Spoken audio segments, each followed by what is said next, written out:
Entrepreneurship contributes to a progress that is economically and socially inclusive by reducing unemployment, poverty, social exclusion, particularly among the disadvantaged and vulnerable groups. Government policies are therefore needed, and these should be based on a sound understanding of how new and small firms innovate. As Peter Drucker said, innovation is the specific instrument of entrepreneurship, the act that endows resources with a new capacity to create wealth. Hence, we should learn to foster positive attitudes in society to business startups and growth, including through education and media. Ensure that specific needs and conditions of entrepreneurship and SME activity are taken into account in framework conditions and regulations affecting business. Tackle the finance gaps affecting new and small firms, such as in the early stage of innovation or in the social economic sector, the thing we call as social entrepreneurship. Thank you, one and all, for giving me this opportunity. I hope you all enjoy the sessions and learn something new from all the sessions which are going to happen today. Thank you so much, everyone. It was an immense pleasure to hear from you, madam. It's great to see Dr. Vinita Sharma back on the forum. Madam, can you hear me? Yes, yes, Mira. Good morning. Good morning, Mira. Madam, I would like to welcome you to give us a brief insight about the MBA and MBA and MCA courses in regard with the AV College PG Center, Hyderabad. Thank you, Mira. Professor Prakash Reddy, Secretary AV College, Mr. Vinay Kumar, Chief Guest, Mr. Ashish Kumar, Guest of Honor, Dr. Gopi Krishna, Director PG Center, Ms. Tarna Shah, HOD MBA Department, dear colleagues and participants, a very good morning. I would like to share a few words about the MBA department with you. The Department of Business Management was established in 1991. The MBA program we offer is approved by All India Council of Technical Education, Ministry of Human Resources Management, Delhi, and is affiliated to Osmania University, Hyderabad. The students are offered specializations in 3 functional disciplines: marketing, finance, and HRM. Apart from academics, students are exposed to the corporate world through guest lectures by industry experts, conferences, seminars, case studies, workshops, industry visits. I just entered that link. They are also encouraged to take up internships, organize activities like a very popular annual management student fest, Avirbhav, Saturday activities, a whole range of competitions, etc., to develop their managerial skills. Last but not the least, the department is equally proud of our alumni who are placed in leading companies like Deloitte, Infosys, Ryan Taxation, Wells Fargo, Thomson's Reuters Corporation, etc., etc. And we, of course, have some entrepreneurs too that contribute regularly to their alma mater. Thank you all. I wish all the participants a very fruitful and productive webinar. Thank you, Mira. Thank you, madam. It was an immense pleasure to hear from you. I now request our Honorable Chief Guest, Mr. Vinay Kumar, Chairman and Managing Director, Neo Petron India Private Limited, to speak a few words on this subject. Good morning. Can you hear me? Yes, sir, we can hear you. Okay.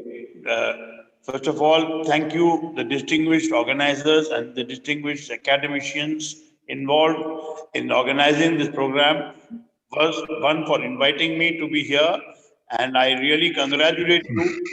You initiated a program on entrepreneurship. I really feel that entrepreneurship is the key to the change of all societies, all civilized societies. I will share with you a little story which I just learned this morning. You know, one of the Southwest African countries which have the largest gold reserves. lady. Hello, Yes, sir, we can hear you. are you hearing me, please? Sir, we can hear you. I was hearing a lady who has done a PhD from the academic universities of the US, and she belongs to a Southwest African country. And she says, "What is the use of this academic education when I live in a country He can't which do. has the largest gold reserve in the world, and equal to 9,000 of their local whatever resources God has provided are not getting converted into quality of life because the entrepreneurship to convert it, which is related to multiple dimensional aspects, has been ignored. So I want to congratulate wonderful institutions for having created this. ఏంటంటే message నేను ఎలా ఇవ్వగలను నాకేమైతే Change is particularly important for India because India is a country where even today you have maybe 80% people in Madam, I'm muting everyone. I'm doing that. the self-employed sector is effectively can be called entrepreneurial sector, but they don't create sustainable long-term employment. Whereas an organized entrepreneur creates a much larger impact, much larger benefit for the society and the nation at large. With these few words, I would now leave it to the organizers to continue with the further program. I wish this seminar and this program great success. Thank you for having invited me, and I wish all the young participants to develop a strong entrepreneurial spirit. This is the key difference between, say, my generation and the present generation. When in my generation, entrepreneurship was in a way discouraged. So it was, and it also had too many difficulties. Whereas today, the circumstances are a little more favorable. Plus, you have the educational inputs that you are getting in the present institution. So I wish this program and the participants great success, not only in this program, but in future in their lives. Thank you. Thank you, sir, for the beautiful insight and the practical experience and knowledge that you have shared with us. It's now our immense pleasure also to have Dr. G. Prakash Reddy, the president for today's session, to preside the program. Dr. G. Prakash Reddy, sir, can you hear me? Yeah, Over to you, sir.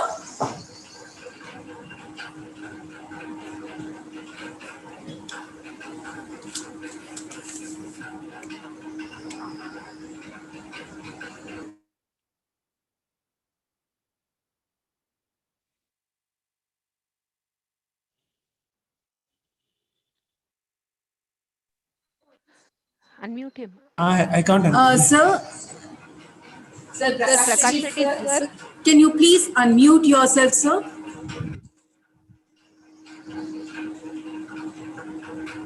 Mr. Prakash Reddy?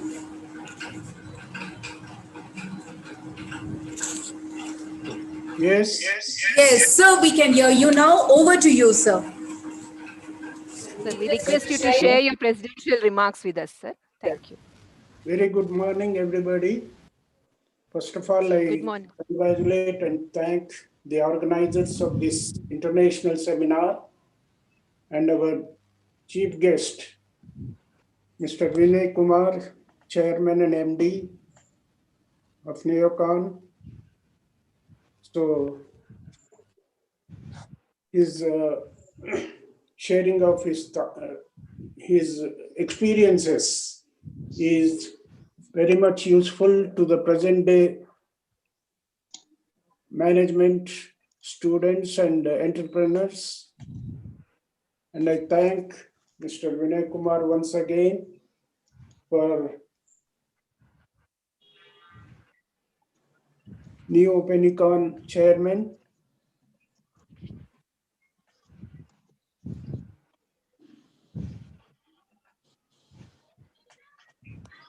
Sir. Hello.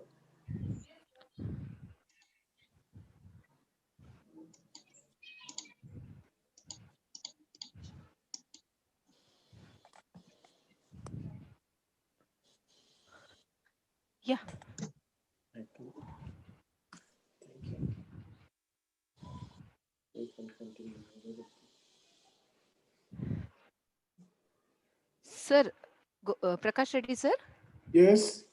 can you hear us, sir? We can't hear you. Yeah, I can hear you. Yes, sir. Right, sir. So I thank once again Mr. Vinay Kumar, Chairman and MD of New Penicon, the chemical engineer. He has put forward his experiences and his sharing of his views is thought provoking for present day entrepreneurs and students. So thank you very much. Thank you, sir. Thank you, sir. On your brief note, now I request Ms. Archana to propose vote of thanks for the inaugural session, and then we shall begin with the keynote speaker, and the first session for the day begins.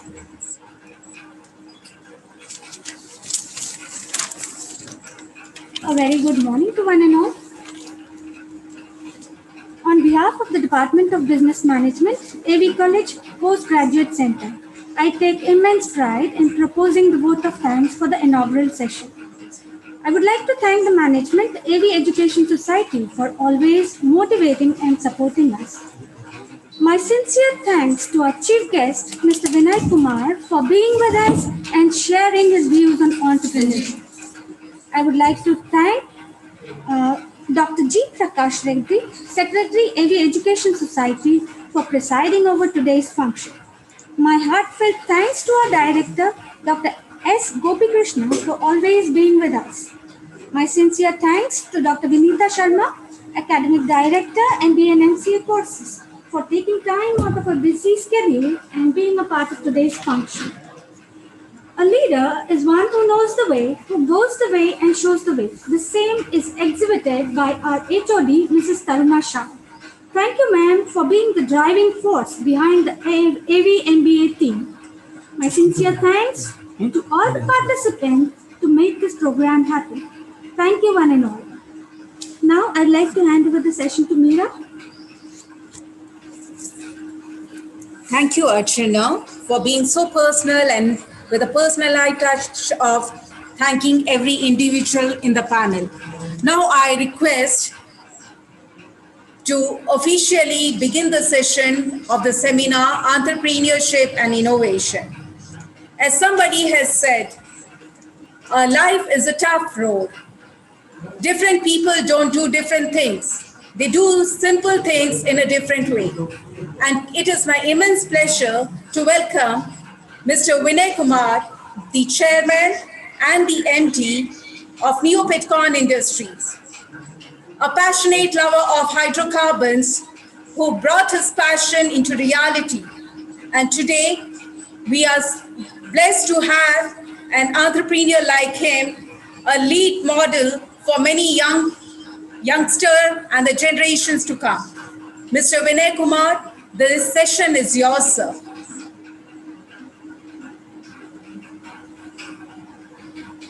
Mr. Vinay Kumar, can you unmute yourself?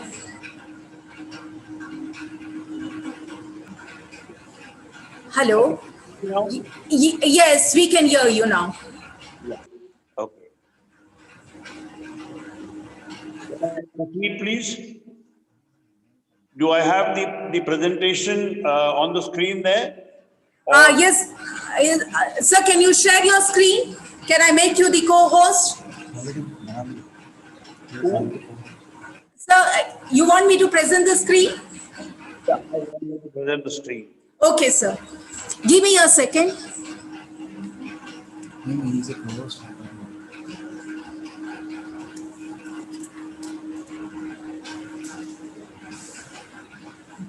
Mute करिए sir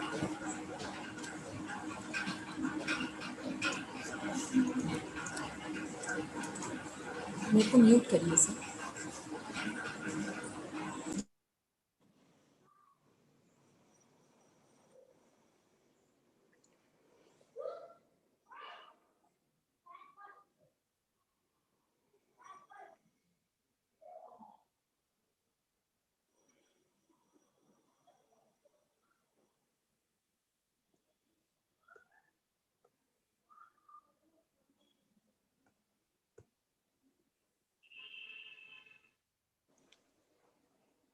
Hello?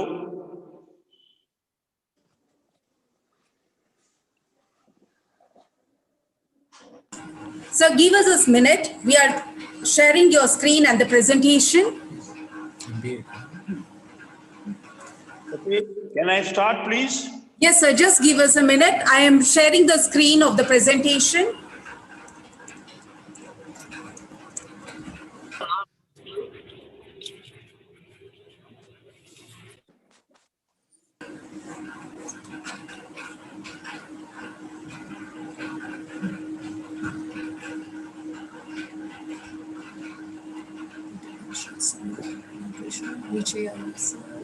Yes.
Excuse us, we're just sharing the screen once.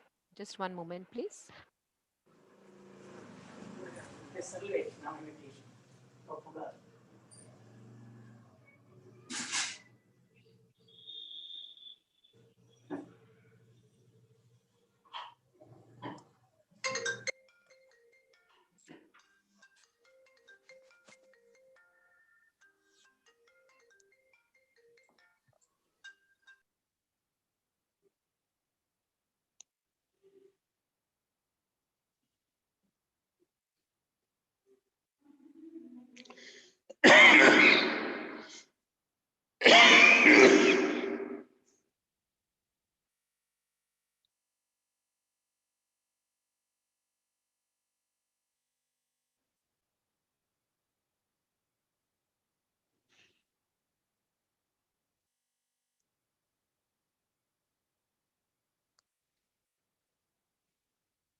Can I begin?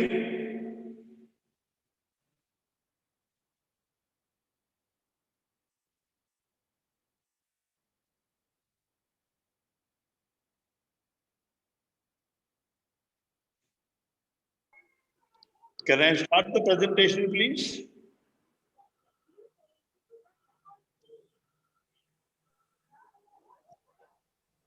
Yes, sir.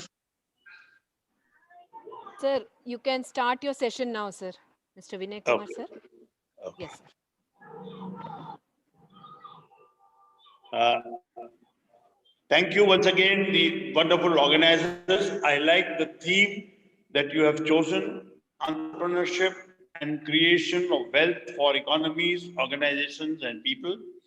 A little while ago, I was sharing with you a story which I learned this morning only about a very rich in gold reserves South African country, Southwest African country, which has a currency related to the dollar, which is 9,000 times poorer.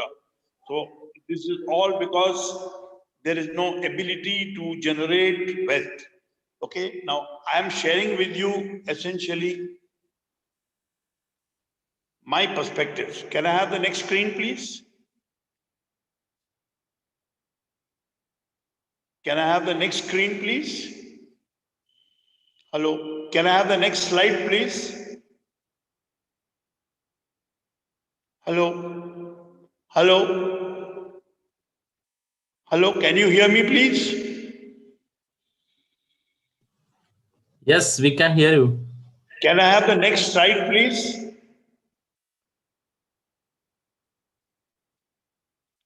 Hello. Is it possible for you to change the slides?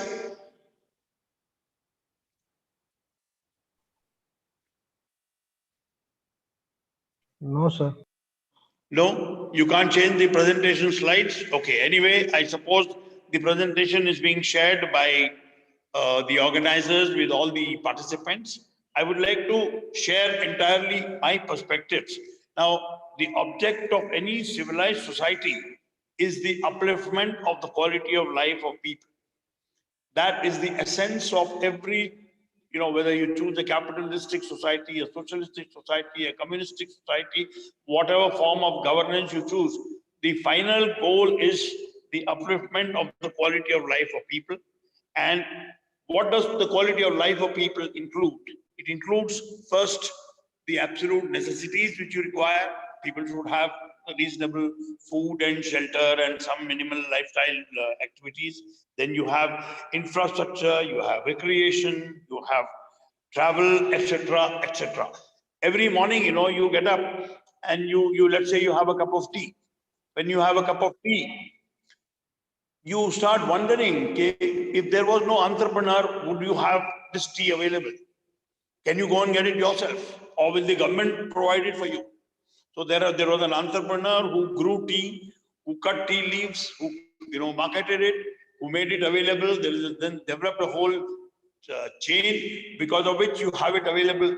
And lifestyle requires millions of inputs of this kind, which every human being requires and enjoys. And that is what is the final objective. Okay, the next slide, please. Now, the inputs required for the quality of life and the role of entrepreneurship. Important aspect is to provide or make available high quality goods and services at affordable prices. Now, you can't produce tea and sell it at the price of the highest or the costliest wine, because then nobody will buy it. So you have to make it affordable. You have to have it regularly available. So that is where in the entire value chain, the role of the entrepreneur becomes important. Now, entrepreneurship is the creation of a business which fills the needs to provide high quality goods and services which have to be produced. So that is the essence and that is the key driver. Production of goods and services is vital. Therefore, entrepreneurship is vital. If you don't have the goods and services available, then there is no opportunity for a higher, better lifestyle. The next slide, please. Now, one important thing is when you produce the need for regular continuous availability, there has to be sustainability. Sustainability of, you can't have something which you aspire for and you take an advantage of a limited opportunity once and then it sort of goes away. It has to be a sustainable business model. If somebody has produced steel and then continues to produce steel, continues to upgrade technology, continues to upgrade the quality of steel with changing dynamics, continues to create wider range of applications of the same steel, that is entrepreneurship. That is what is and that is required in every sphere of life. There are musicians who are also entrepreneurs. There are people who are making films who are also entrepreneurs. There are people who are running restaurants who are also entrepreneurs. So So you have to have the ability to keep adapting. So the viability of the business is vital. You're all going through a wonderful M.B.A program, and you will be able to realize that it can't be just a dream which cannot, address the objectives without making it viable. Finally, it has to. So the goods and services have to be produced at a cost which is affordable to be bought and of a quality which meets the expectation. There was a quality expectation some years back. Today, because of change of technology, the world is driven to an improved quality of life. By whom? By whom? By entrepreneurs. It is essentially entrepreneurs who have said, okay, I require a mobile phone. I require communication through satellite. So the entire drive is through the recognition that an entrepreneur looks at an opportunity for filling the gap in the expectations of mankind for quality of life and the availability of what is there. So that is what is the wonderful opportunity. You fill in any small role, any big role in that gap, and it can be of immense value. Next slide, please. Now, some important aspects are the type of product or service, the technology, the competitiveness, the supply and demand. You will find, for example, in most cities, there will be one shop which will come up to, let us say, make car accessories. So you will find 100 shops will come up. One pawn shop comes up in one area, you will find 100 pawn shops. Now, that is not really filling the logical gap. So you have to take into account the competitiveness, the supply demand, and fill a gap. And identify that entrepreneurship is when you are actually filling a gap. If there is already a pawn shop, it is meeting the requirement of the pawn, and you put up another pawn shop, you are not filling the gap. So you need to. Okay? Then you have to also understand one thing, that if you have to be competitive, you have to gradually go to an economy of scale. Now, I just want to digress for a moment and share one perspective with you. Today, we are all very proud that India is a fast-growing economy. Now, what is the real driver for this economy? It is just the number of people, nothing else. You have a population of 130 crores. There are some 30-40 lakh people who every year are coming into a good lifestyle range, driven by themselves. And when they come into a good lifestyle range, they buy better clothes, they buy a motorcycle, or they buy a car, or they go for a holiday, or they go to a restaurant. So they create demand. And that 30-40 lakh number is large enough for the economy to grow. But why is it happening? Because the entrepreneurship spirit exists in huge 80 crore people who are working as casual workers. But that 80 crore people are unorganized entrepreneurs delivering no consistent, sustainable value. If that same 80 crore value was in groups or in sustainable activity, then it could convert into much more value and there could be much faster progress. So that is the opportunity which, as ones who have had the chance to understand business, can take advantage of. Of course, one of the other aspects that we have to look at is efficiency. India is unfortunately very, very, very poor in the efficiency rating. For example, one measure is, that's a field in which I am involved, that is energy efficiency. Our energy efficiency for production of steel, the quantity of energy we consume to produce 1 ton of steel, our energy efficiency for production of glass, for cement, for coal mining, for transportation, everything is substantially poorer than the rest of the world.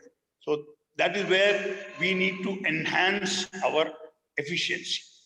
So if that efficiency is not enhanced, you are not going to become competitive. Why does a Japanese car manufacturer become globally competitive because he's delivering quality, high value, competitively. We are not becoming globally competitive, but we have entrepreneurship spirit, and that is what we need to continuously enhance. A key factor is efficiency. Okay, then we have to also ensure optimum utilization of resources.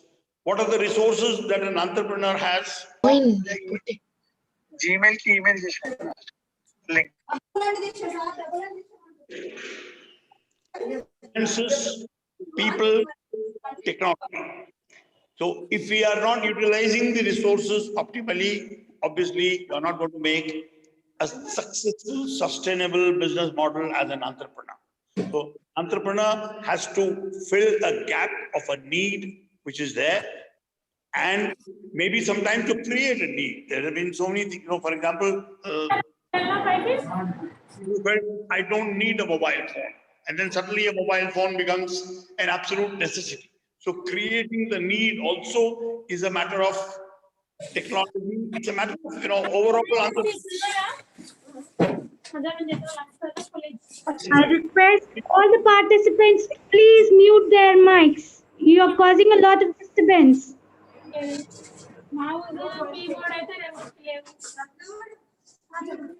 Next slide, please.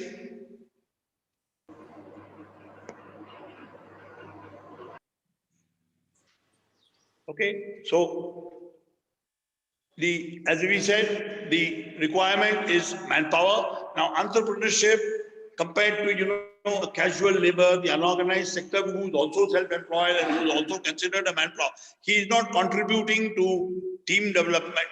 He is not contributing to skill sharing, skill development by mutual interaction.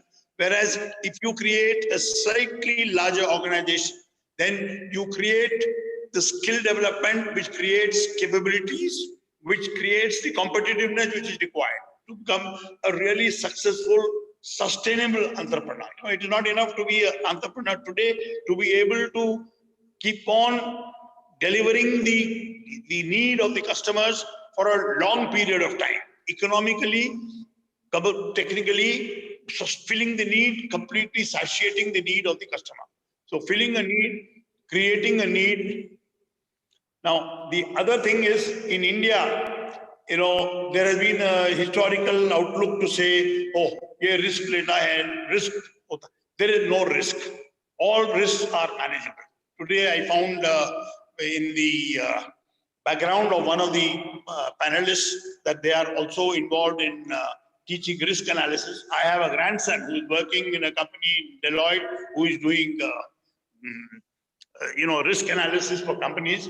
Honestly, every entrepreneur in the areas of activity that he is involved will always be aware of whatever are the challenges and the triggers which happen, and therefore there will be a risk, but then it is not unsurmountable. For example, sometimes, there was a time when people used to buy, let us say, a record and a record player. Today, a record and a record player is completely become, today you can download whatever music you want. So the technological obsolescence has come in, but that might be a risk if you are not prepared for it. So if you plan for it, if you keep yourself aware, if you want to sustain it, if you recognize that as an entrepreneur, you have a role to play to upgrade the quality of life and fill the gap between the need of the people, the expectations of the people, and the availability. In every sphere, from tea, some years ago, nobody drank green tea. Now everybody drinks green tea. So you need to fill that gap. So it's not that you become a super entrepreneur. You have to just understand changing habits, changing lifestyle, upgradation of lifestyle, which is going to continuously take place. And you have to understand one more thing. India has the opportunity to become the leader in the change of lifestyle. Today, what happens is the change of lifestyle comes from the economically more developed countries. And why are they more economically more developed? Fundamentally because entrepreneurship has been nurtured. If we nurture the same entrepreneurship in an organized, sustainable manner, in the next 20 years, you will find a sea change in our outlook.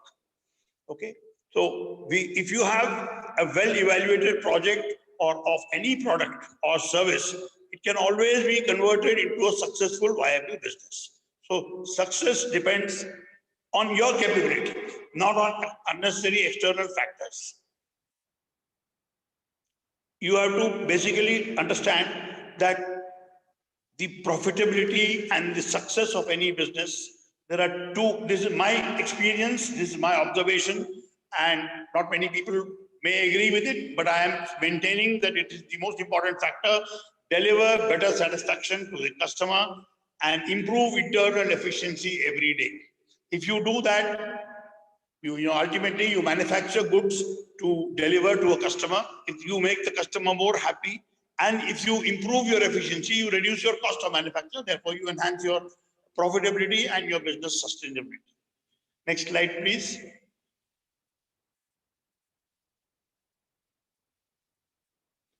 Now, there is one thing called entropy. I do not know how many of you have a technical or an engineering background, but let us say when you run an engine, for example, a petrol engine has an efficiency, the engine itself, not the complete vehicle. A petrol engine has an efficiency of only 27%. That is the maximum efficiency you can get. And a diesel engine, which was developed maybe 40 years after the petrol engine, has an efficiency of 42%. Now, from going from 27 to 42% was a huge, huge jump. But still, remember, you are talking of only 42% efficiency. What does it mean? That 58% of the energy in the fuel that you burn is not getting converted into the work or the running of the vehicle. It is only 42% which is available to be converted into work. Why? Because when the temperature comes down below a certain level, you can't take that energy out to convert it into work. It's like, just imagine if you have an ocean of water at 150 degrees. Can you run an engine? You can't, because you require the heat at the temperature not at 150 but at 1000 degrees. So if you don't have it, now you are exhausting out the gas from the engine at maybe 450. Now, for an entrepreneur, what is the relevance of this? I tell you, India is a country which has what is known as very high, what I perceive as very high entropy. Capability, assumed or presumed capability, but not converted into work. So as a successful entrepreneur, you have to convert the energy available, the capability available in you into a physical output. And the more you do that, and the less is the entropy that is not convertible, the greater is the value that you are able to drive, and greater is the efficiency of engines. So human entropy increases productivity and efficiency. Next slide, please.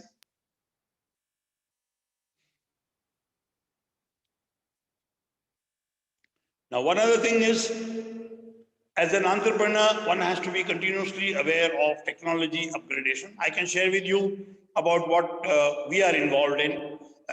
We are involved in improving the fuel quality for engines by use of additives. That is one important area that we are involved in. The second area we are involved in is cleaning of boilers and furnaces. Now, cleaning of boilers and furnaces, in the old days, you had a technology which you could use for cleaning when you have a shutdown. Now what has happened is, whoever runs a plant doesn't want to have a shutdown.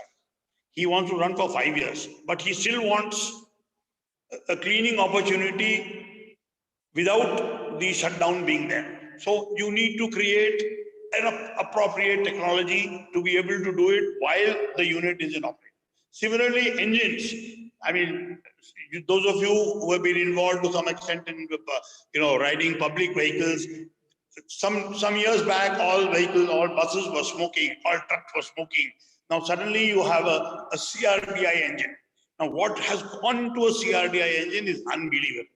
You have a pressure of 2000 kg per centimeter square. You have a micron size, that is something, say 1,000th of the size of your hair is the droplet size which is created. Now, when you have these technologies, you need certain other fuel quality features. So you need to keep yourself updated with the technology in your product as well as in the application of your product. So this is what is a key factor. So you have to be ready. Some old-fashioned cars are totally gone. మనిషి పడిపోతే ఏం లాభం మన వచ్చేగా ఇద్దరు చూసే కింద I request all the participants to please mute yourself.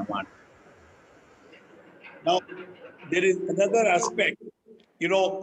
I can share with you that when I finished my education, I was, of course, lucky enough to be able to get a job, but it was a bad time and a lot of people were not getting jobs. And you qualify from a good engineering college, from a good educational institution, you have an M.B.A and you don't get a job. So it becomes a terrible thing. So what the government had done at that time was to say, okay, we will encourage young entrepreneurs. So there were industrial estates set up, plots were given to young engineers. Unfortunately, very few of them succeeded. Now, it was not their fault. The fault was the bank manager who thought he knows the business better. He's taking no risk, not putting his time and effort, or the very wide range of ఇక్కడేమో బట్టి అక్కడ పోతారా చెప్పు ఇక్కడేమో మళ్ళీ అన్ని తీర్చారా గుడి time కొట్టాం ఇక్కడ ఇది వచ్చింది అక్కడ క్లాస్ వచ్చింది Hello. కష్టం కదా Too many government regulations. Even today, చేసుకోవచ్చు మనం కదా if you start a నాకేమన్నా బాగా నీట్ గా నేనే చేస్తున్నా government agencies. Hello, can somebody intervene and stop the conversation in between, please? Okay. So, hello. మేము మరి ఎలాగదే ఏం ప్లాన్ లేదు నీకు రెడీ అయ్యి రాగలవా మరి ఎలాగ నీకు ఇంట్రెస్ట్ లేదా రావాలి Hello. I request all the participants to please mute their mics. రాయడం ఈజీ అంటుంది వాళ్ళ ఇంటి దగ్గర అదే వాళ్ళకి Bhaskar Rao, please mute your mic. మరి రోజు ఎలా వస్తుంది కాలేజీకి Not happy with it. Hello. Okay. So today there are too many regulations which have applied with. But you have to take it as a part of life. You have to take it as a part of the challenge.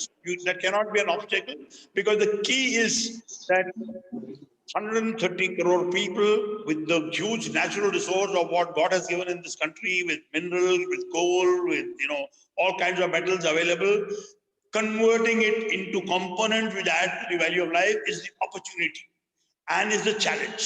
Now you can't be bogged down by okay, there are some challenges. You have to take care of those challenges by creating appropriate systems. The excise fellow will come and harass you. The GST fellow will come and harass you. The labor law fellow will come and we have to find a way to tackle it by creating appropriate systems. Next slide, please.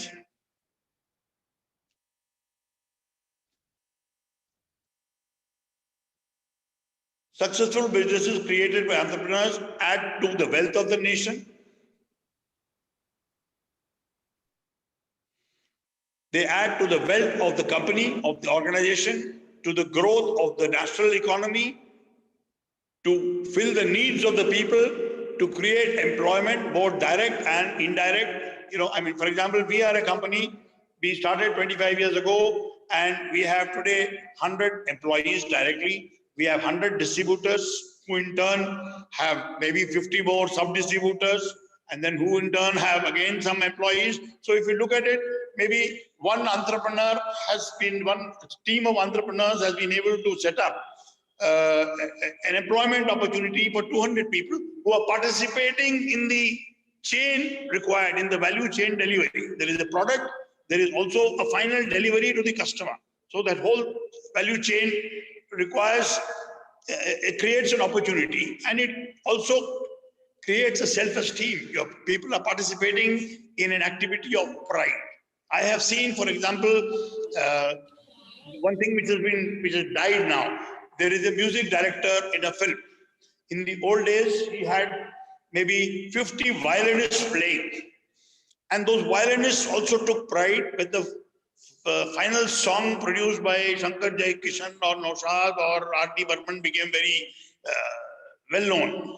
Because they were also, they had the self-esteem to say, okay, we are working with so-and-so and we are creating and part of a fantastic new music creation. So like that, everybody has a lot of, pride, and the entrepreneur creates an opportunity to fill that pride. So create an opportunity and for knowledge and skill development of the people, which is a vital national asset. Okay, there are some myths. Myths are, oh, he has got business acumen. There is no such thing as a business acumen. It is just knowledge of the particular business. Nobody can have business acumen for everything. And then there is no such thing as it happens by luck. You have to make it happen. You have to work very hard for it. Focus on all the issues required to make yourself a successful entrepreneur.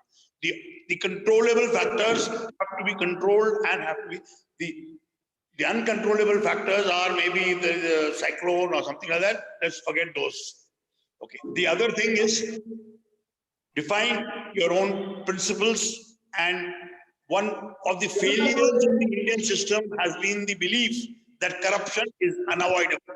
I believe that corruption is avoidable, and there are large companies like Mahindra's and there are small companies like ours, which now everybody knows that, okay, we won't pay a bribe, so they will even expect.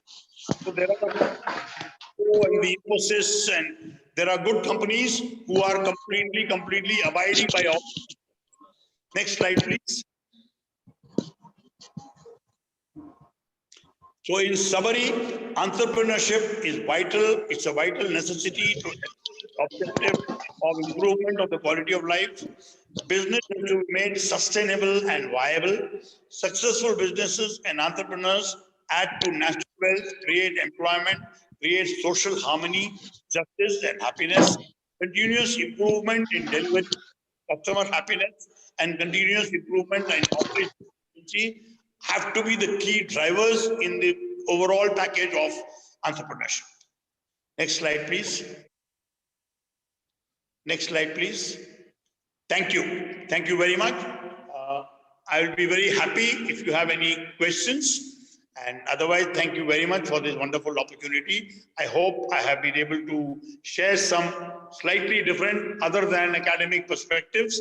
And I hope it creates the appreciation that every young person who got the opportunity to understand business has the opportunity to become a larger player in the contribution and building of national wealth by being an entrepreneur.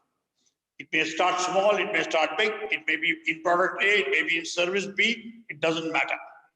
You should do what you like, what you enjoy, what you are familiar with, what you're aware of, what you can manage, and go ahead, it will be exciting.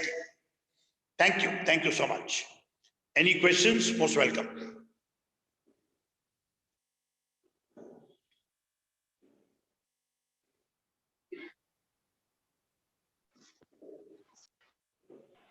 Thank you so much, sir, for sharing your valuable experience.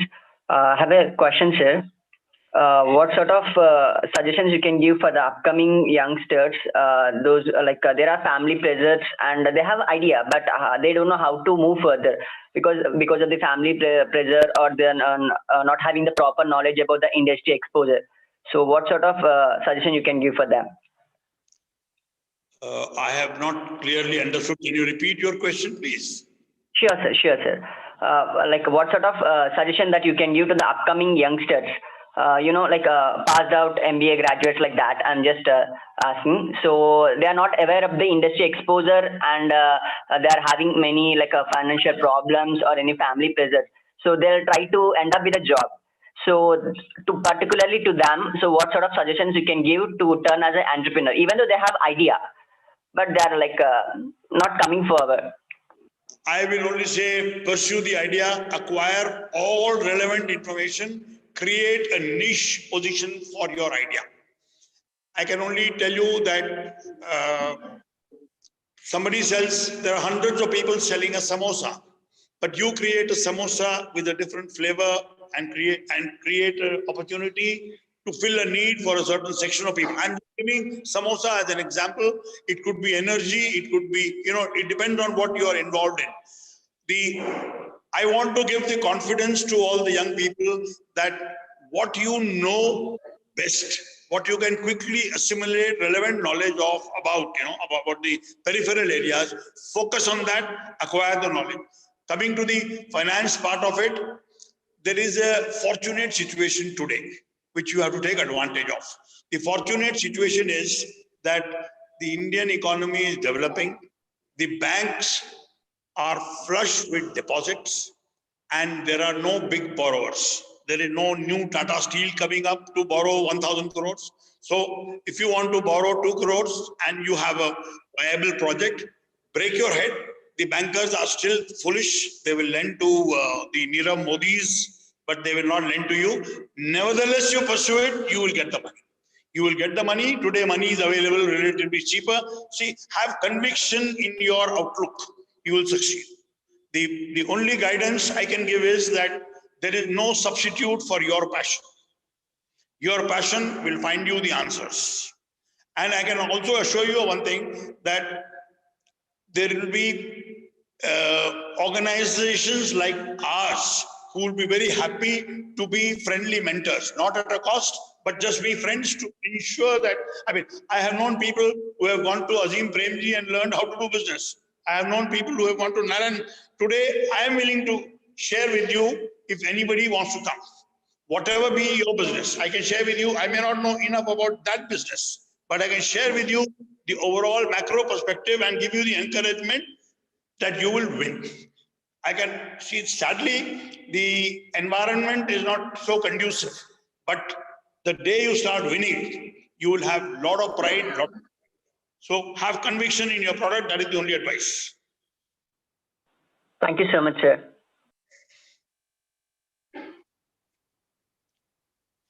I can share with you one quick thing is, you see, we are involved in selling technologies for improvement of energy efficiency. Now, as I mentioned earlier, the energy efficiency in India is very low. People who are taking a decision are all intelligent, very knowledgeable, very well educated. But there is no, everybody thinks that if I am offering a technology, I must be cheating him. So you have to overcome the barrier. That's part of life in India. It's not, you see, I keep telling people in Norway, nobody in a school, they don't ask student, have you done your homework? Because it is assumed that everybody does his homework. In India, you have to ask, have you done your homework? And half the people will say, no, they have not done. So you see, if you have to be the driver to bring about a change, you can't grumble about what it is. You have to fight and bring about a change. So that is the part which is required. The banker has to be convinced. You have to have conviction in your product. I have known people, those who introduced, for example, the flavor of green tea. Not many people were drinking green tea. Now suddenly you find everybody drinking green tea. Somebody had conviction that, look, this is, it is consistent with Indian behavior in, food habits and this, that. So that's how they position it and keep pursuing it. So you have to have conviction.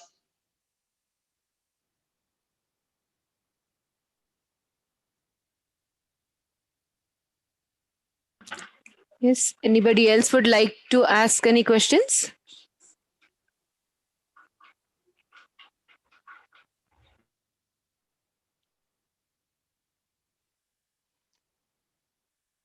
Can I thank the organizers once again and take your leave if you don't mind?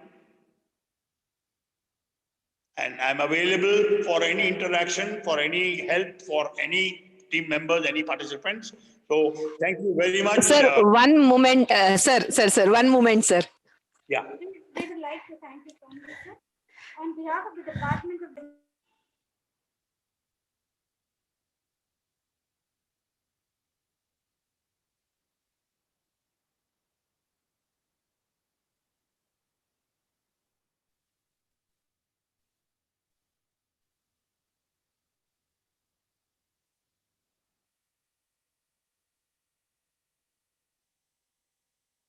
Yes.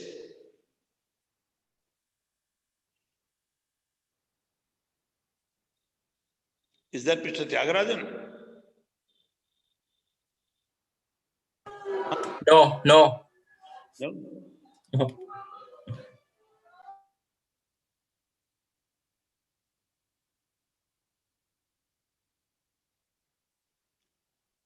Om Prakash Borushetty.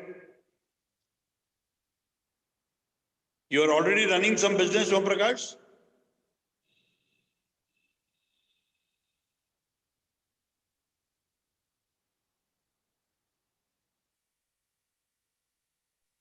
You have to unmute, Mr. Om Prakash.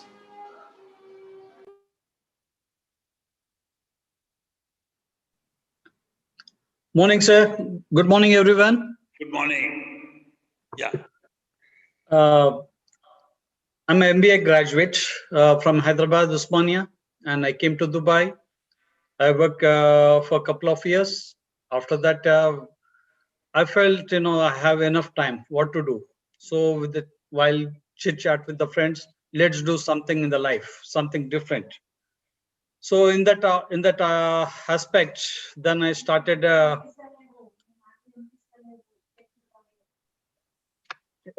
Is it everyone hears my voice?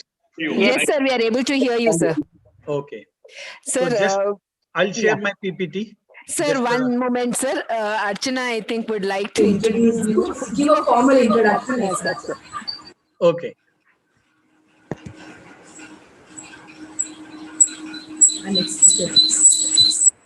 Good morning, everybody. I hope I'm audible to you all. I have other commitment. So if I have finished my part, can I take your leave, please? Yes, sir. Thank you so much, sir. You may please take your leave. And good luck to all the participants. Thank you. Congratulations, Dr. Prakash Borushetty. Enjoy yourself. Have a good interaction with these young people. Thank you. Thank you. Thank you, sir. Sir, we would like to start out with our next session. Thank you. The resource person for the next session is Mr. Om Prakash Borushetty. He is graduated with a BSc and M.B.A in marketing from Usmania University. For the last 20 years, Mr. Borushetty has had various managerial positions in Dubai, UAE, including assistant sales manager, and regional sales manager at Triax, which is a global supplier of satellite communication technologies. Currently, Mr. Borushetty is also an entrepreneur who is motivated in pursuing auxiliary support in academia, focusing on high school students in Dubai, UAE. He is a founder and director of ASAP Tutor. He has helped children of Indian expats settle in Dubai, UAE to excel in the CBSE and other Indian accredited educational boards. Mr. Borushetty is also the founder and director of Agility Extermination and Fumigation Services, which currently employs 30 professionals, mainly composed of immigrants from the Indian subcontinent.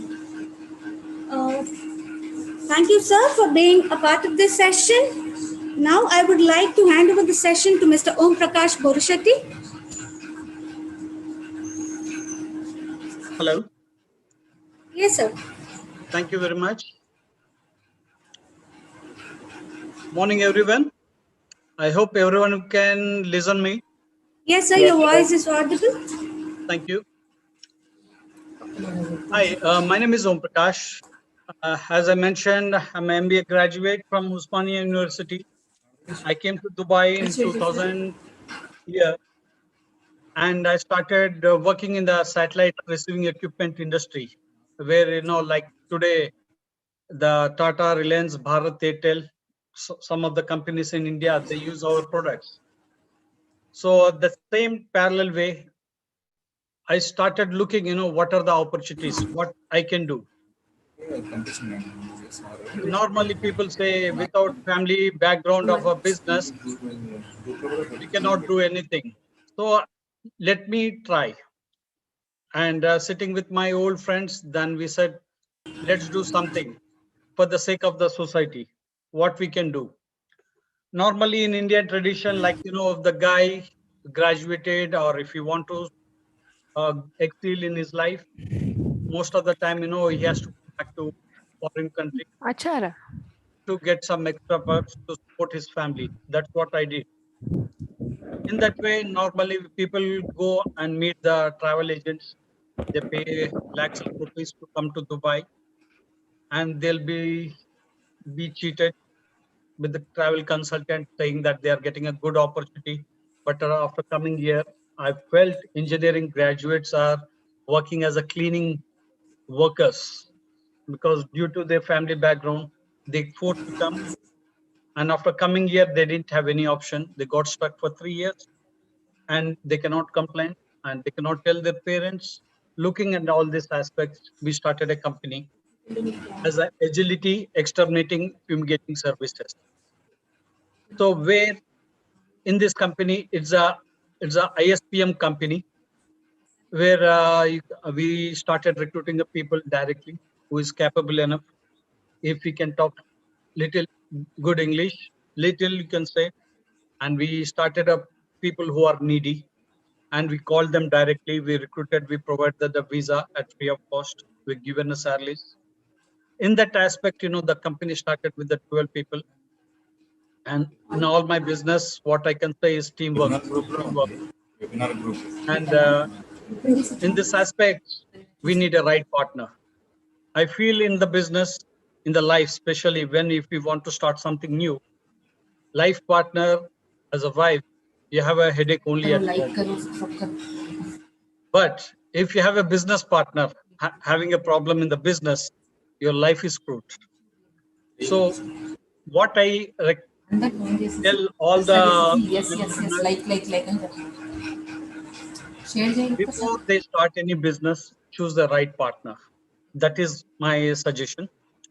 And this is the ISPM company in Dubai, where I have done a research. And everyone said this business is good. Okay, even for me, I said, okay, let's do. But once you entered the business, we got to know there are too many rules and regulations. It took time to start the company. We planned for 3 months, but it took almost 6.5 months, you can say 7 months to start. The thing is, main thing what we planned, what we are thinking, what we are meeting people, no one gives 100% information. We have to dig more. Then better to put a leg forward. As starting the business is very easy, but once we start, the expenditure, day-to-day expenditure and all, it really affects. And after recruiting people from different countries, and we given we train them, and in next after 1 year, we became top 5 companies in the UAE because the people to whom we recruited, they came and really they put their sweat and blood for the development of the company. And we went and we introduced to everyone, and all our guys, the guy who cannot talk proper English, he said, sir, I will help the company. People can talk Hindi, let me go and talk. The thing is team motivation, what we developed within the team really helped us to grow further. And 2014, I decided to shift my field from this agility to normal back, and I given this company to my partner. Now it is one of the top 3 companies in the UAE, and now the group called as a Sheikh Multi Services, where they went in a full-fledged. Now they have got more than 30 plus employees in the company. When again it's going back, after that I got a time what to do next. I was checking with all the people again, something new. So we found that there is a huge gap between the student and the parent and the educational institute.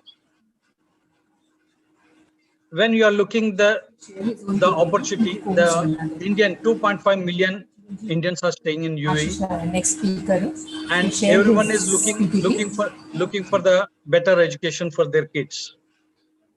Here, what is happening is a monopoly. I'm not blaming that it is the company's their company policies, but they established like 15, 20 years back, having a different branches. They control the market, like Knowledge Planet and Macadamia. And the parent goes, they have to sign all the terms and conditions. So looking at this opportunity, and I speaking to the different parents, I got an idea, why can't I start?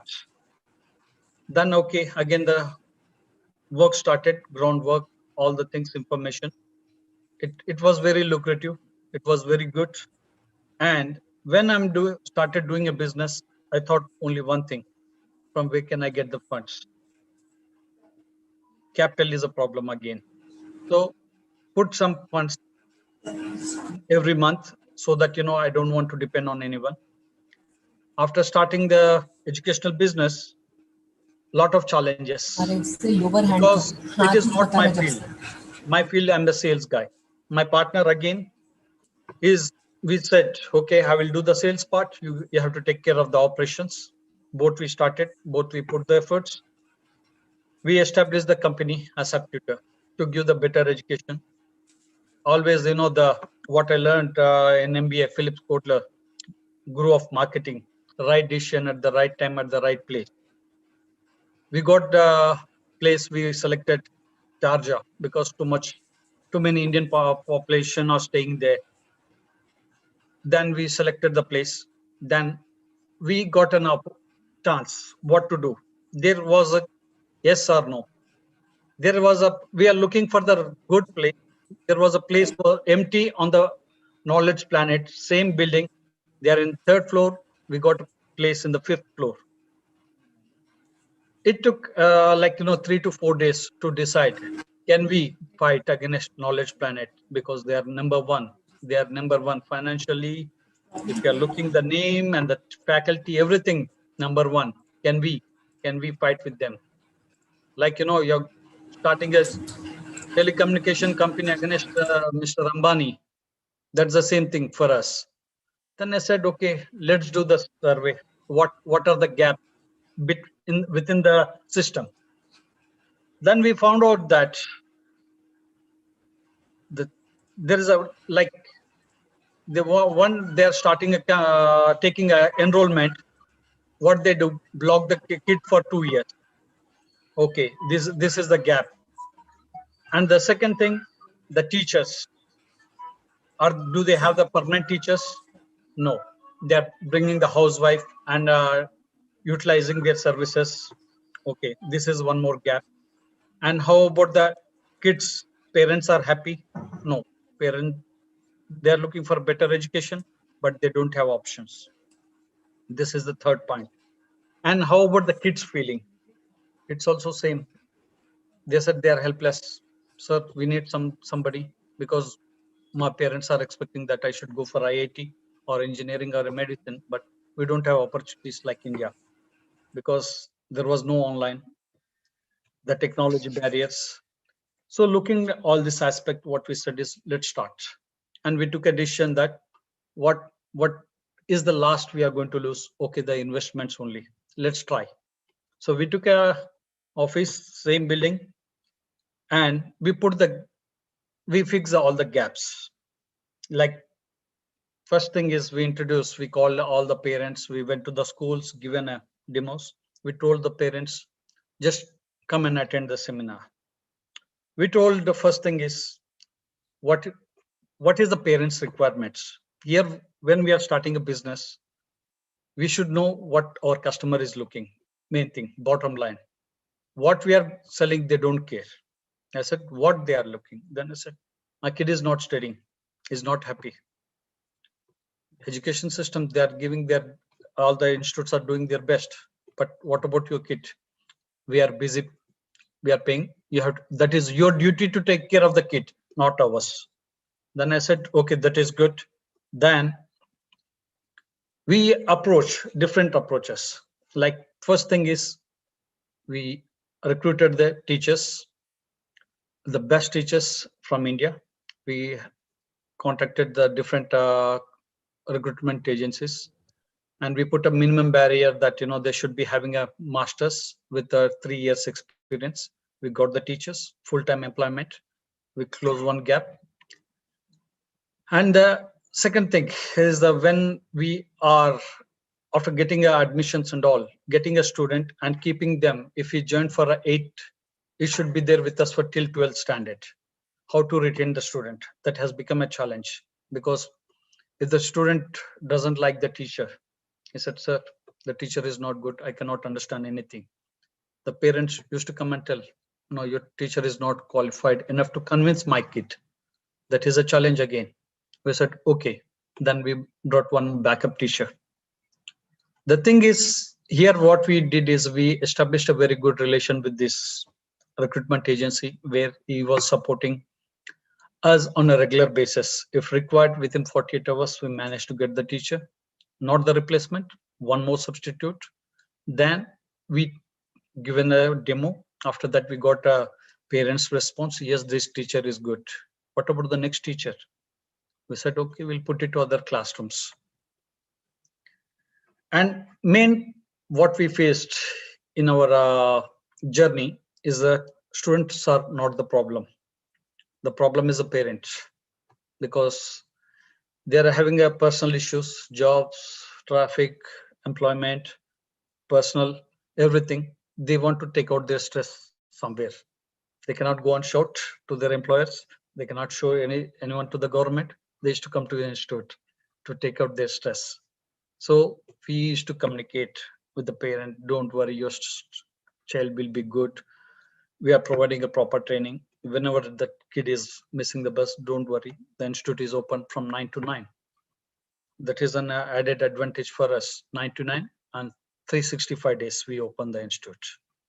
That was the first time in the Middle East we started this culture that all the other institutes are from evening 4 to 9, but for ours is 9 to 9, 365 days. The parent became happy. Then they started, okay, they started sharing their inputs. And when we started, we thought, do something different. Then we said, okay, let's give a chance to the student. Students always complain, sir, we come and we will listen and go. Whether we understood or not, no one is listening our problem. Then we put a separate questionnaire that every class, after every class, we tell the student, rate your teacher, rate your class. If the rate yes or no, if the towards like, good, excellent, okay. Why? Then we put this new system that every week we are conducting an exam, and the parents has to sign, kid has to sign, teacher has to sign, and the form is to come to us. These are the gaps when we filled, and the parents started showing more interest, referrals, like, this institute is good, this institute is good. Like people started coming.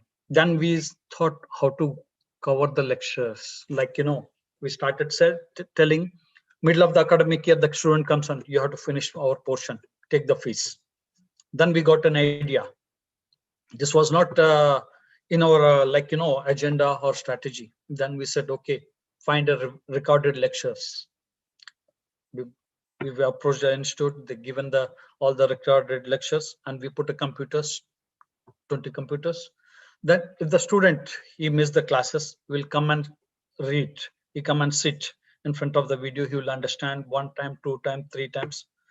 So that, we started filling the gap. The students started, normally backbenchers, they don't raise the hand, sir, have a doubt, because they think that, okay, other kids may laugh at me, and they think I'm a dumb. So here we did individual counseling. We approached some other psychiatric team in Dubai. We said, okay, why can't you support us? They're like, some kids, they are shy, they cannot talk. Really, we felt that there is a gap, because both the parents are working, and sometimes if there's single child, he don't know, he has to depend on the friends, or he addicted to the gadgets. And we started giving the additional without charging. When you mention if it is free, the parents will say, wow, this is the best institute. What you're giving, they don't care. The word called free really it impacts on the parent. They said free counseling for the kids. Then the guy who got, then the parents started telling, my kid has improved. This institute is good. This institute is good. That time we were not spending even a single penny apart from the flyers. The word of mouth, the business has grown. The impact where we notice this, no one is asking us the discount. Give me the discount on this. No one has asked. That is our strength that we need in the business when we are doing focus what the customer, again, bottom line, what customer is expecting from us. Then here we trained our teachers. We got given the counseling. Sir, it is like, this kid is not good. It is very difficult to teach him because we are not teaching only Andhra or Telangana or Bangalore. We are teaching entire India CBSE syllabus. Then we got an idea. We are concentrating only on CBSE. What about IB, IGCSE? Then we said, okay, let's try. Then this was again out of the box thinking. Me and my partner were thinking, how can we generate extra revenue to the. Then we started having a thought, let's get the different teachers, let's start something. So when we started doing one by one, we got an additional idea that we can do classes to IB, we can do classes to IGCSE, where the parents are filthy rich, they don't care what is the fees you are charging. I need a tuition for my kids. How much is the fees? They pay.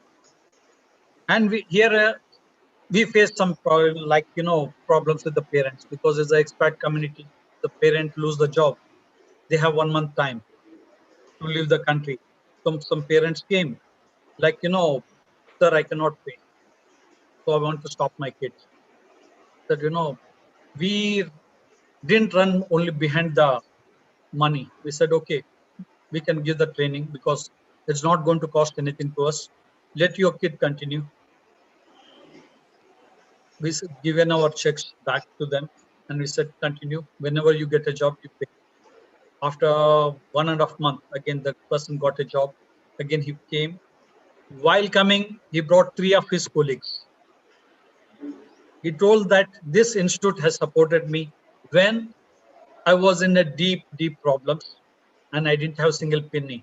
And the kid doesn't know that the parent is having a financial issue. The thing is, what we understood, the thing is, having a loyal customers, loyal partners, they will support. Bottom line, money is important in the business, but at the same time, loyalty, having a honest customers will give the chances to grow more. And continuous funding, what you explained, because I started when we are starting a business, we think the funds, okay, I got okay for 3 months. That's not enough. After 3 months, when the funds are run out and you start looking for the finances. In the long term, what will happen? They will start dictating the terms, not us. Their ideas has to be implemented. People approached us. We want to partner. We need a share in your company. We can go in a bigger way. We understood, yes, that is the strategy. And some IIT companies from India, they approached. They said, we want to run everything, you be just as a partner. We said, no, we created our brand. We need to take what called the best out of the institute. And the way when you come and you start putting your rules and regulations, here not we are running for the money. Here we are running for the best of the students who are not in the position to understand the to education.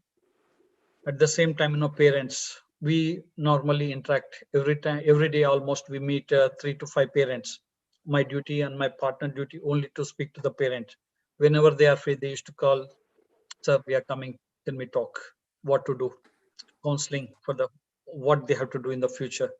So this is what helped us to, like, it became like a family for us.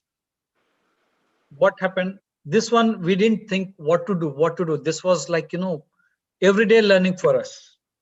The student who joined 8th standard, 9, 10, 11, 12, is continued in our institute. And we can see the growth from the like 30, 40, 50, 60, 70, 80.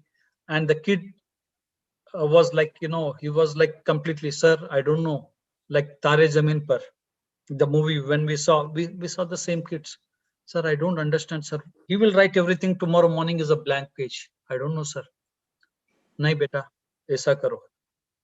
The way we implemented, like, there is a program called Brighter Minds, where kids cognitive skill development program. We train the kids free of cost. We got a franchisee for that, and we train the kids how to improve your brain and memory power. And this kind of a things, it keep us retain the kids, and we got active kids, and numbers are growing. And due to COVID, again, the technology, again, we need to depend on the online classes. Now the number is still, it's good. And always we are looking for, backup teachers, and to keep the institute running, and with the, like, competitive spirit in the market, we put our efforts, and we can say, like, top 3, you can say top 5 companies, like in educational, and still we are doing good now. And in this, what we understood is that continuous efforts, and the plan A, it doesn't work. Plan B, it doesn't work. Plan C. But all the plans are aside. If we have the will, if we have a confidence on ourselves, we can win the race. That is what I understood. So from my side, like, these are my efforts, and is my story. And still we are working on a different opportunities here. And this is a really, like, Dubai is a market for the new businesses, and the sky is a limit. And if anyone is looking for any kind of a support to start up or something, you may approach. This is my email ID. And if anyone has a questions, please, you may ask me. Thank you.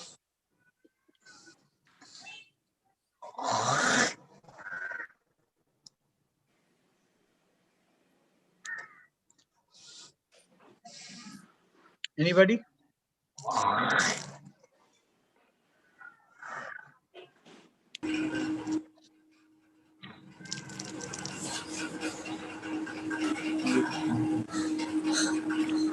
I'm sorry, there was a technical problem. Does anyone have any questions for Mr. Om Prakash?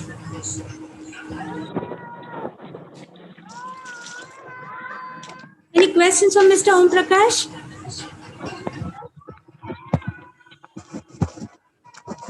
Okay. Sir, we shall end the session now. So thank you very much for the opportunity. One moment, And sir. I would like to wish all the best for all the new startups, all the youngsters. All the best, and thank you very much. I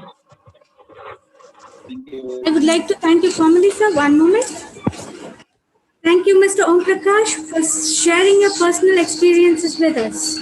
I'm sure the entrepreneurs will understand how to look for opportunities, how to tackle the obstacles that they have faced. They'll try to look for the niche and create a need. Thank you, sir, for being with us. Now we would like to start off with our next session. One moment.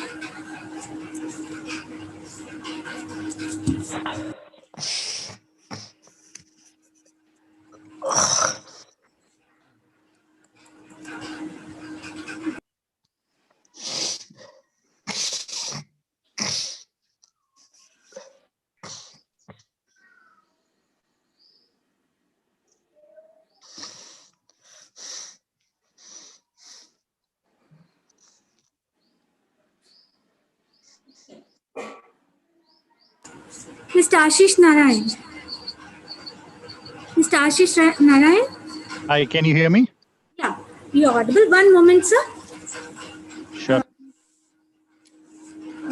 We, we shall begin with the next session. The resource person for the next session is Mr. Ashish Narayan. He's done his M.B.A. in IT and systems. He has Bachelor's of Engineering, Electronics and Communication. He has professional affiliations and certifications in AHIP, Managed Healthcare Professional. Mr. Ashish Narayan has over 16 years of experience in the healthcare industry in consulting and IT delivery. He is a results-driven and solution-based certified AHIP healthcare professional. He brings a substantial experience in areas ranging from consulting to IT and technology implementation. His consulting experience includes working with a variety of healthcare payers and supporting clients on healthcare technology strategies, capability assessments, and transformations. We'd like to welcome you to the session, sir. Now, I would like to hand over the session to Mr. Ashish Narayan. Welcome, sir. Thank you. And I would thank the esteemed college to giving me this opportunity to speak in front of such dynamic and fresh minds who are on the cusp of joining the corporate career. And I have been with you guys in this whole seminar, and I have been listening to Mr. Vinay Kumar as well as Mr. Om Prakash, and it has been an enlightening experience for me as well. I mean, I would really thank all of you for having me here. Over the course of and I know the introduction that was given. Yes, I have about 17 years of experience. BA, BE and MBA from, in fact, ICFI Business School. So I am currently with Capgemini in the financial services domain. I am a healthcare SME, healthcare insurance SME, and I also lead a large claims transformation program for a large UK-based insurer. Over the course of next 30 to 45 minutes, what I would like to do is speak to you about innovation.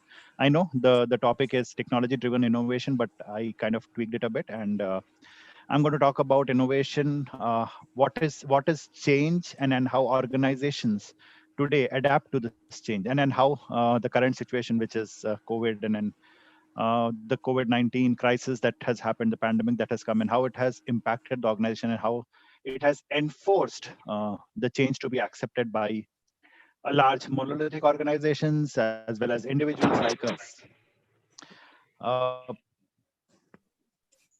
So innovation, I mean, we have all heard about innovation. What exactly is innovation?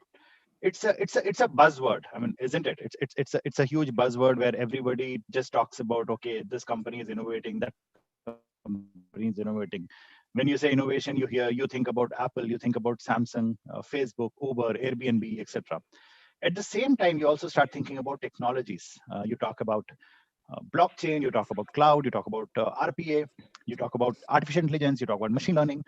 But what exactly is innovation, and how is it driving, or how is it driven by the technology, and how has it impacted us in our day-to-day life?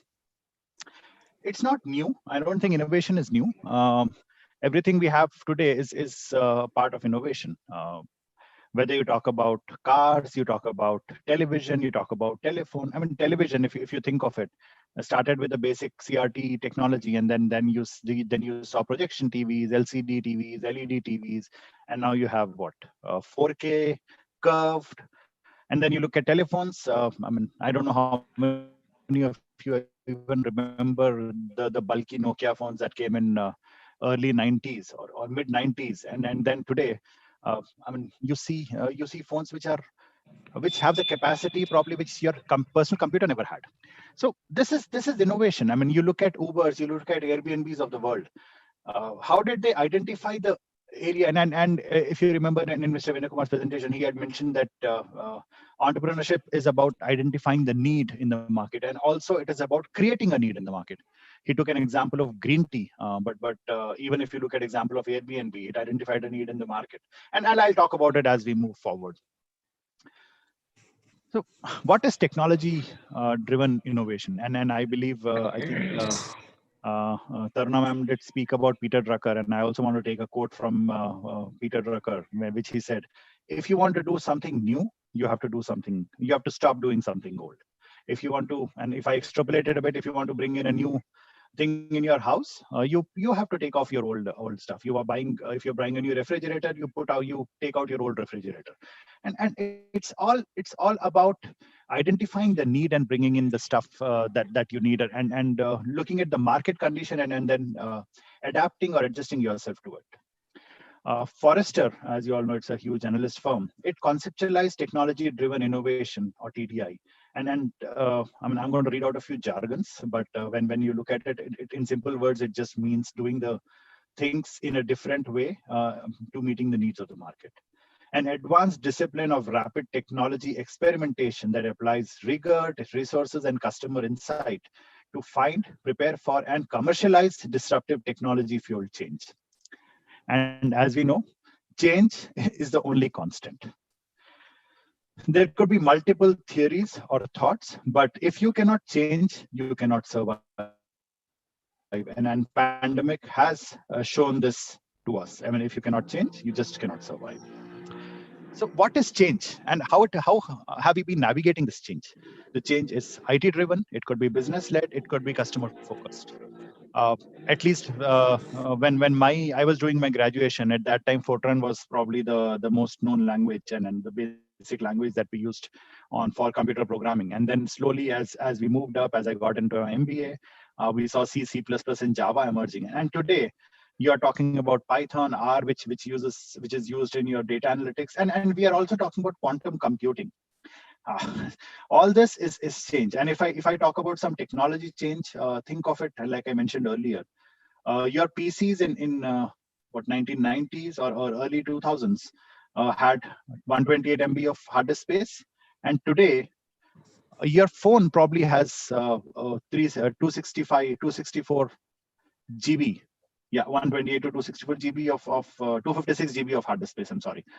So see how the size of the devices is growing smaller, but the amount of storage on each of those devices is increasing. That is nothing but innovation, and that is possible due to advancement in technology, and that is the technology-led transformation we talk about.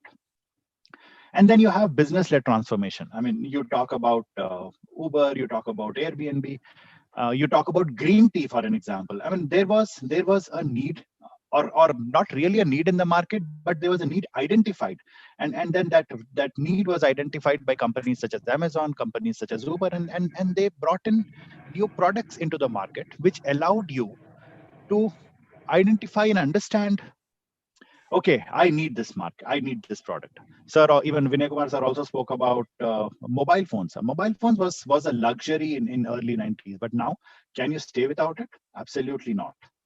So, and then companies, I mean, organizations are looking at ways of reducing operating costs. They are looking at launching new products.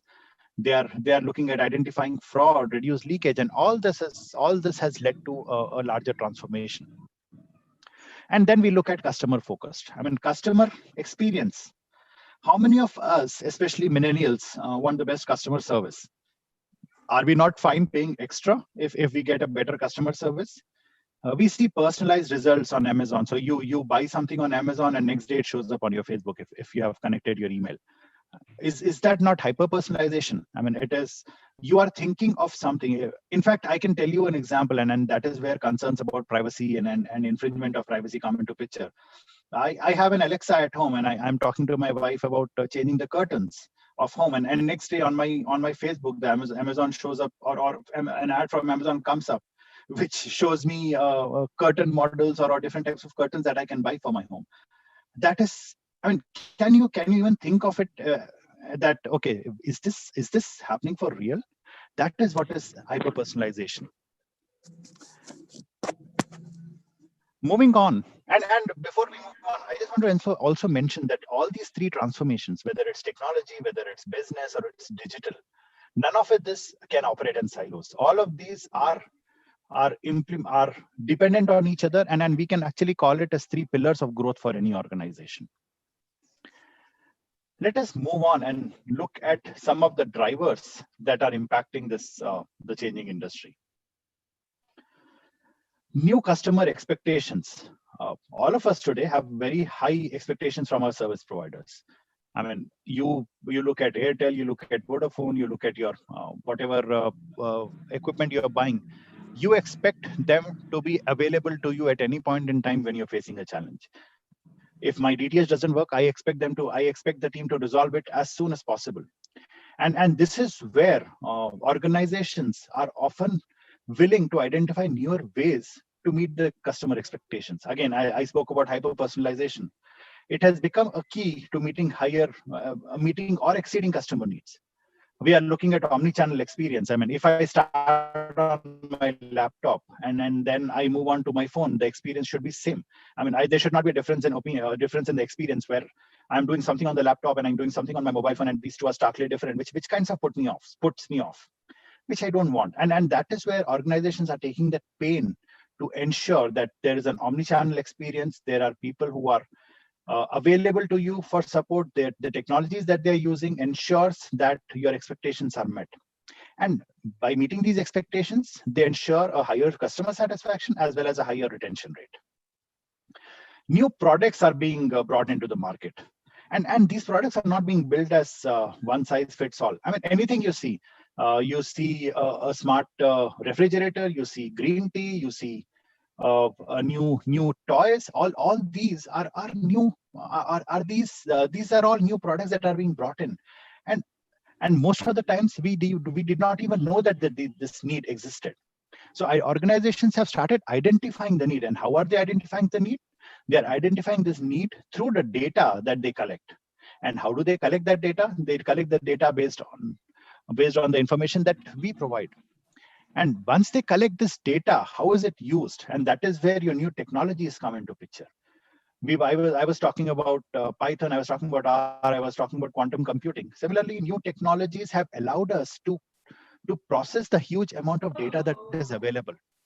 I just want to take an example, which I was reading through a few days back. There is an organization in Australia, and this is really classic. There is an organization in Australia who have identified a correlation between males in the age of 55 and 65, and they're drowning due to death in a certain temperature range.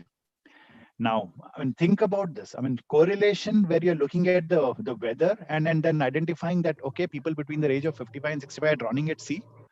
This is something which you probably have never heard of. And now they are using this correlation and they're using this information that they have received to reach out to these folks proactively and telling them, guys, please do not go to the sea for a swim today. Please, if you want to have a swim, go ahead and go into a pool and have a swim. What does it help? It helps them in, one, reducing the risk of people drowning, and two, which reduces for insurance companies the cost of claims. And then we are talking about new entrants. Business as we see today does not exist. I mean, you look at insurtechs, you look at fintechs, you look at health tech firms. These have disrupted the way the business is done today. I mean, your LICs of the world or your SBIs of the world. I mean, they are being threatened by newer fintech firms. They are being threatened even by organizations such as ICICI. I mean, again, I just want to take an example here. I have a account with one of the public sector banks, and if I have to log into their mobile application just to view my balance, it takes about 3 passwords and 2 OTPs. And that is, so if I look at it in time perspective, it takes me about 5 minutes to 7 minutes to check my account balance, and that too depending on the network of my service provider, my internet provider, because the OTPs come through on your through as SMS. Whereas if I compare it to maybe ICICI Bank, I just fire up my app on my phone, and there is an option where I can see the balance without even logging in. People might call it dangerous, scary, because something is visible to you without proper security. But for me, it's convenience and it's ease of use. So technology is the industry is changing fast, that we have to ask is, why should organizations be worried? COVID has brought a change in the way customers perceive service. With the effect of lockdown and minimal human interaction, self-service options have gained paramount importance. Today, if I have to, just the other day, my remote was not working, and I called up Airtel customer care, and everything got done over the phone. Had it not been this situation, probably I would have had to wait for someone to come to my home, maybe check the remote. He would do it on himself, and then either replace or probably help me rectify the remote. But that did not happen, and it happened all over the call. Similarly, every website you see, there is an option for chatting, and who are these people who are behind these chatting interface? They're bots. They're robots who have learned from the people's patterns, and they respond to you. So you have cognitive chatbots, you have voice bots, you even have virtual assistants which gives you a factor of empathy. So this has come to fore with the advancement in NLP, which is your natural language processing. And then the usage of this is not just restricted to inquiries. It is also being used for end-to-end policy servicing, end-to-end claim processing, and other areas. So since I am from insurance industry, I'd speak more on insurance parlance, but this is not limited to that. Look at healthcare, for example. COVID has impacted healthcare like never before. You are not supposed to, since with the lockdown restrictions coming in, face-to-face meetings, doctor visits were better to be avoided. And that's where health tech companies such as Practo, and you would have heard of Practo, or you would have heard of Apollo, coming up with teleconsultation frameworks. And these teleconsultation frameworks were so quickly adapted, even Government of India started bringing in regulations which help you in defining these teleconsultation frameworks to ensure that the people are not being fleeced. Now, we have seen how market dynamics are changing. But how easy is this change? The sheer velocity of this change is driving ever-growing appetite for new solutions and capabilities. That is where you see new options, you see newer solutions being brought into the market. It is disrupting the way we have looked at the business. It has now led to innumerable business challenges as well as opportunities. And this is the new paradigm, and it is here to stay. As I mentioned earlier, if you can't change, you become obsolete. We have seen that with Kodak, if I'm not wrong, and then Kodak was late to adapt to the digital photography industry. They were still relying on physical photography and film photography, and then we see Kodak was totally outsmarted, and companies like Canon or Sony, they just took the market by storm. Similarly, look at I was mentioning about Nokia with their brick weight size of phone in earlier, and Nokia was not able to adapt to the changing needs. They probably were not able to adapt to market conditions as quickly as someone like an Apple or someone like a Samsung did. And then today,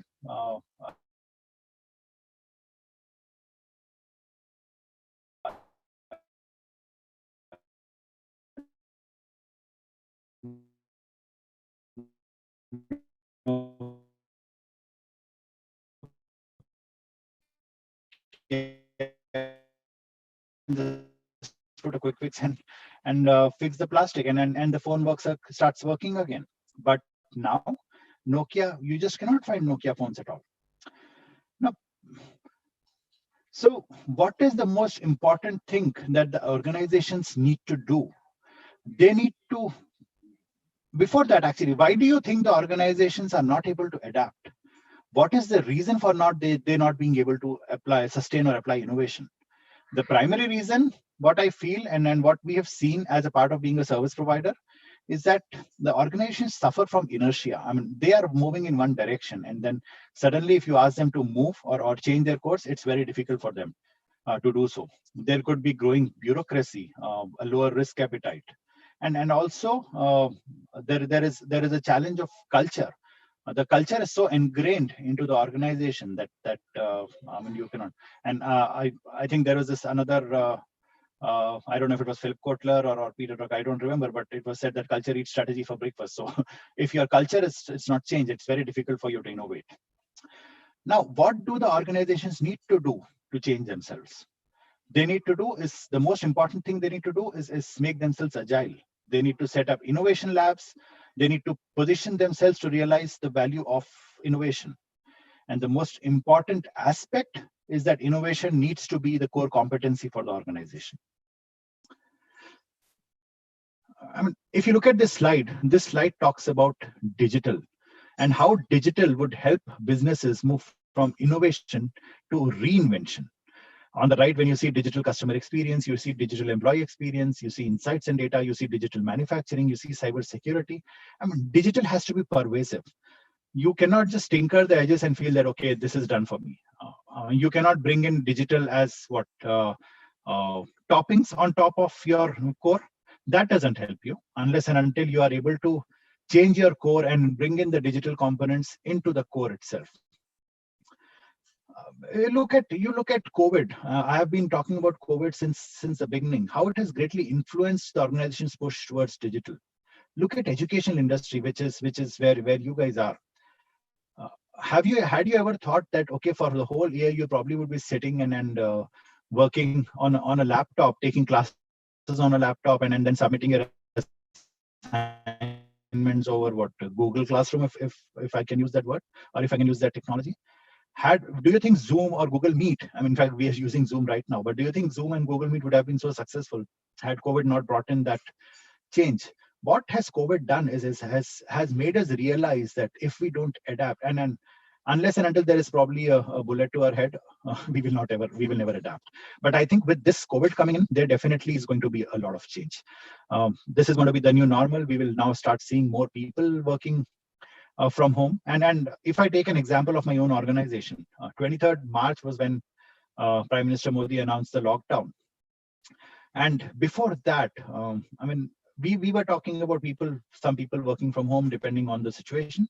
But the moment it was announced, Capgemini as an organization was, or at least the financial services division of Capgemini was 98% working from home. And how did that happen? It happened because we identified the need to change and to move into this new normal. And this new normal is something which is here to stay. Now, the most important aspect,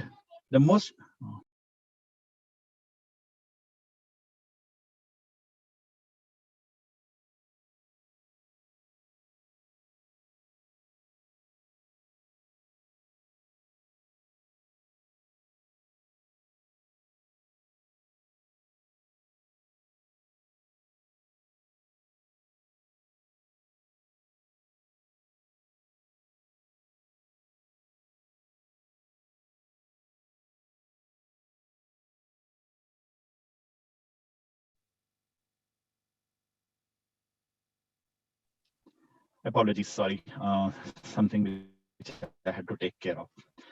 So now, why have I been talking about this? I know I've spoken a lot about technology, I've spoken a lot about digital, but how does it impact you? How does it impact the people who are on the call listening to me blabbering about innovation and technology? And it impacts because at the center of all this transformation is people. Can I request people who are not speaking to please go on mute? It creates a feedback for me, and I'm not able to hear. In fact, that is impacting my presentation. Thank you. So how does it impact? Because how does it impact you? What do you need to do to ensure that you are at the center of this adoption? You, as I said earlier, you are at the cusp of moving towards or moving into an organization where you would either like you said, either you'll be an entrepreneur or you will be working for an organization, whatever it may be. You have to ensure that you take this and at the heart of your work culture. I mean, you have to be innovative. You have to bring in innovation in every aspect that you speak. If I talk about process, you have to learn to be agile. I hope people here know what agile is. I mean, I know it's a very common misconception that agile is a way of it's a technology, or it's a way of how you run projects. But agile is in every aspect of life. You have to ensure that you are agile. It's okay if you fail, but you have to continue to build fast. And it's important that you avoid rework, but to ensure that you're not afraid to go back to the drawing board to start afresh if you feel that things are not working out. Skills. Look at programming. Don't look at programming, just programming as a skill. Look at technology overall. Understand how the technology can help you solve business problems. Bring in the design thinking and solution mindset. Don't think of an area of work that is given to you as the only thing income, which is there. You have to start thinking of the larger picture, the bigger picture. Ensure that innovation is in everything. I just want to take an example here from a personal experience. When I was leading a large requirement workshop for a large claims transformation program in Hong Kong, we had a functionality which needed to be implemented, and it is for submitting the claims to insurers. There was a functionality which required us to identify a scanning software which allows people to, or which allows the organization to scan all the paper claims form that come in and index them and allow it to be given to the data entry operators to fill it into the system. Now, one way of doing it was just identifying the software. The software would scan the documents, it will index the documents, and it will save it onto the folders where data entry operators can pick up and input the information into the system. But the innovative way of looking at it was looking at it as a need that is required, that is there in the market, that is there for that organization to look at finding or to get OCR into place. So when you scan the document, you see, it reads on whatever is entered into the document, it captures that information, and then it automatically feeds into the system. And that is something which is innovation. Once you feed it into the system, it reduces the time and effort for people to go and enter that information, and that helps in saving a lot of cost.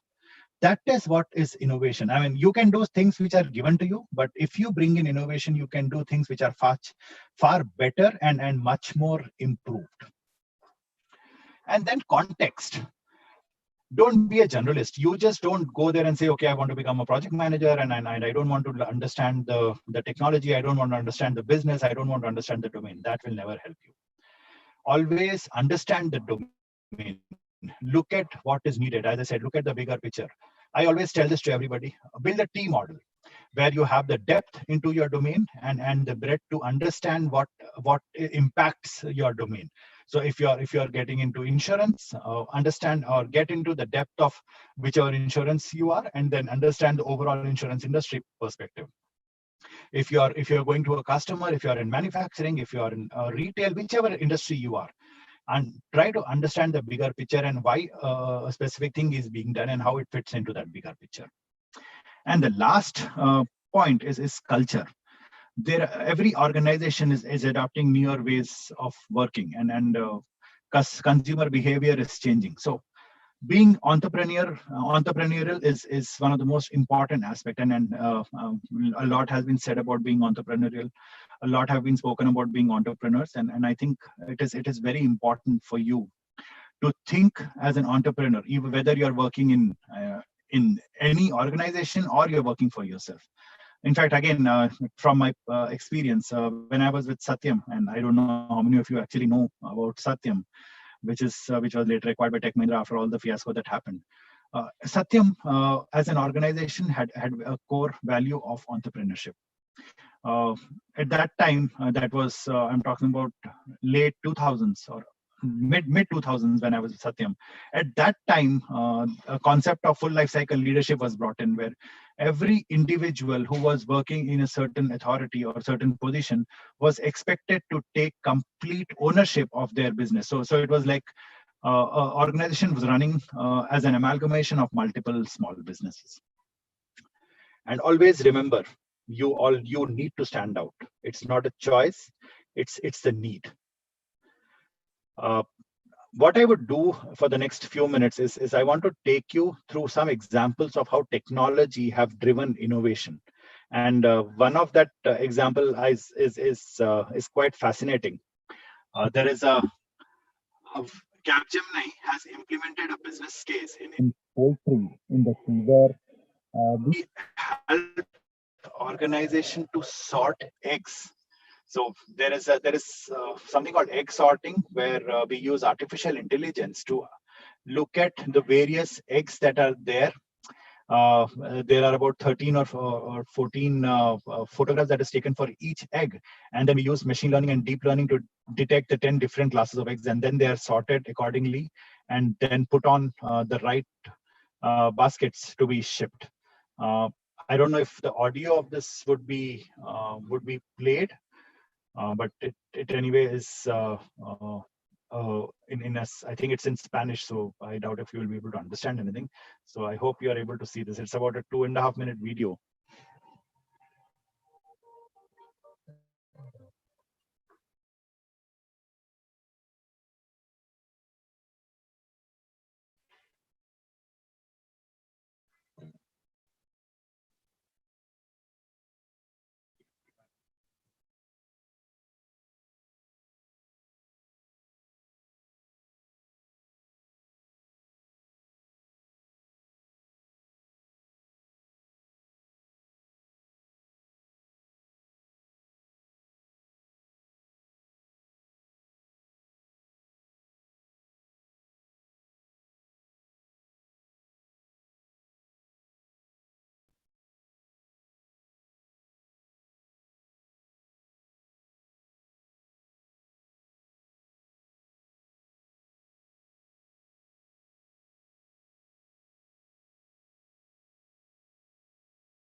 Okay.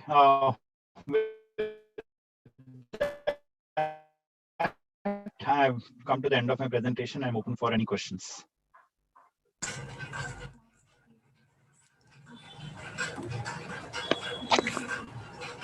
Can I hear?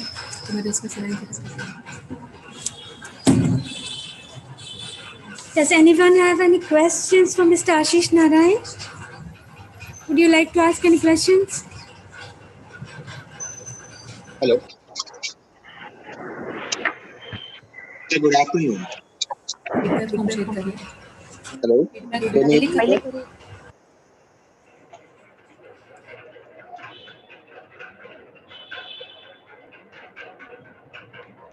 Can you hear me, sir? Yes, I can hear you.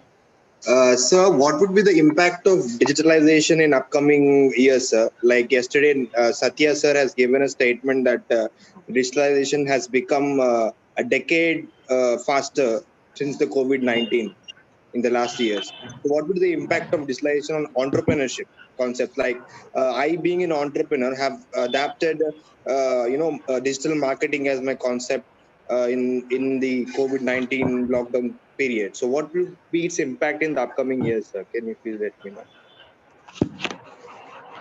So, what when you said Satya sir, I'm assuming is it Satya Nadella or Yes, sir. Satya Nadella, sir. yeah. So yes, like Satya Nadella said, right?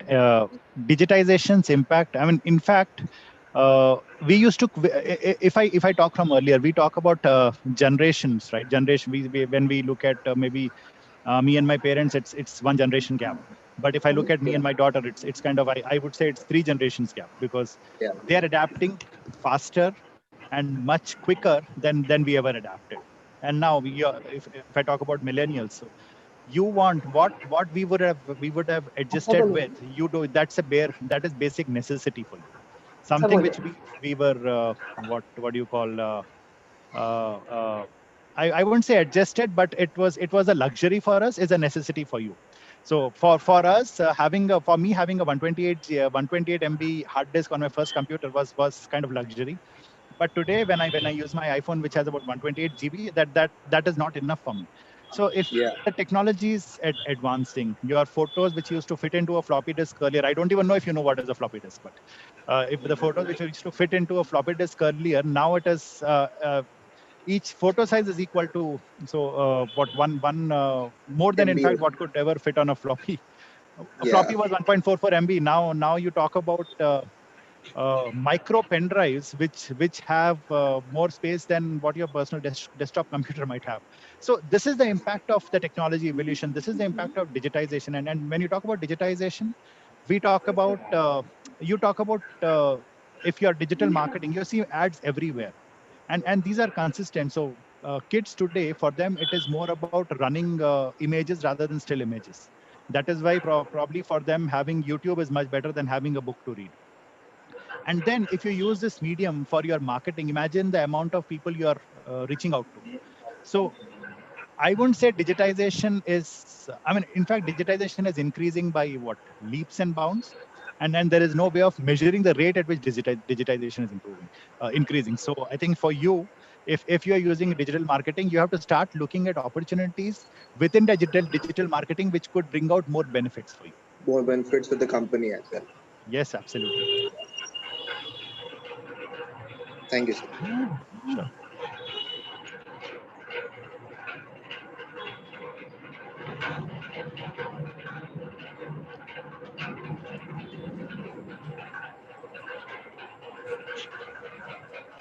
Anybody else would like to ask questions? Anybody else has any questions? Mr. Ashish Narayan? Okay, if no one has any questions, I would like to thank you once again for giving me this opportunity. It has been a pleasure interacting with you, and it's always a pleasure for me also to hear Mr. Om Prakash and Mr. Vinay Kumar speaking from their experience, and it's just a enthralling experience for me. Thanks a lot. I would like to thank AV College management for giving me this opportunity, and thank you everyone for spending time and listening to me for the past 30 minutes. Thank you, sir. Now I'd like to propose the formal vote of thanks. Uh, on behalf of the Department of Business Management, AV College Postgraduate Center, I would like to thank Mr. Ashish Narayan for sharing his valuable insights and knowledge with us. Thank you, sir, for the excellent session. I'm sure we have all learned that the only constant is change. The industry and technology is changing at a dizzying rate, and if we do not keep up with this pace of change, we are going to end obsolete. So we must adapt to this dizzying rate of change, and we must change ourselves to be this change. Thank you, sir. Thank you. Now I would like to hand over the session to Ms. R. Neelima for proposing the formal final vote of thanks.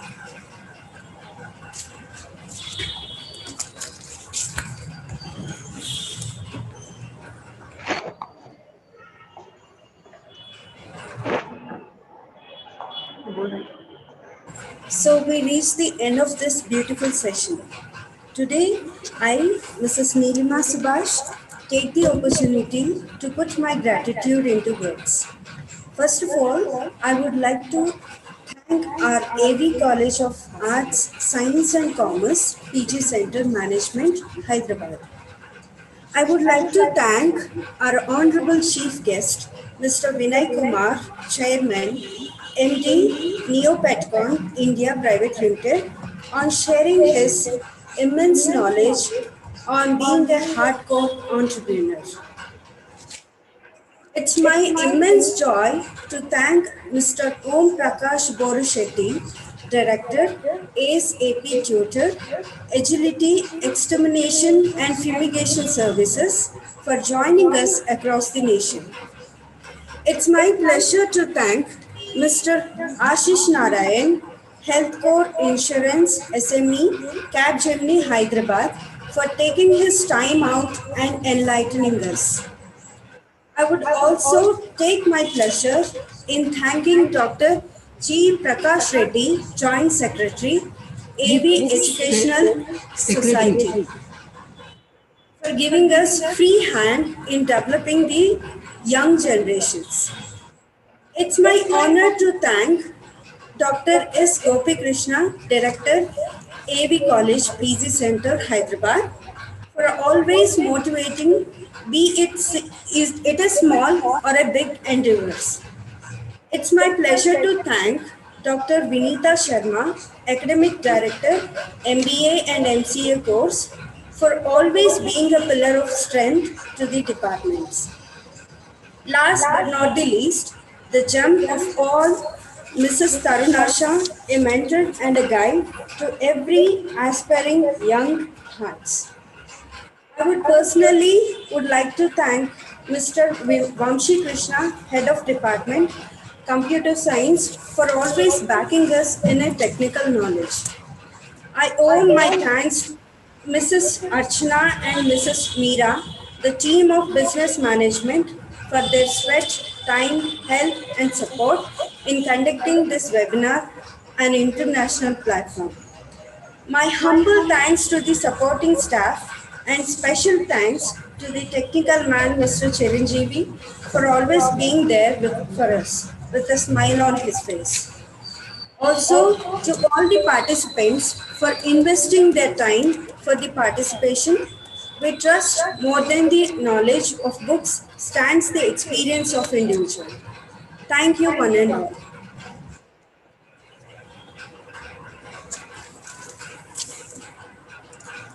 Hello, everybody is requested to fill the feedback form which is being shared with you.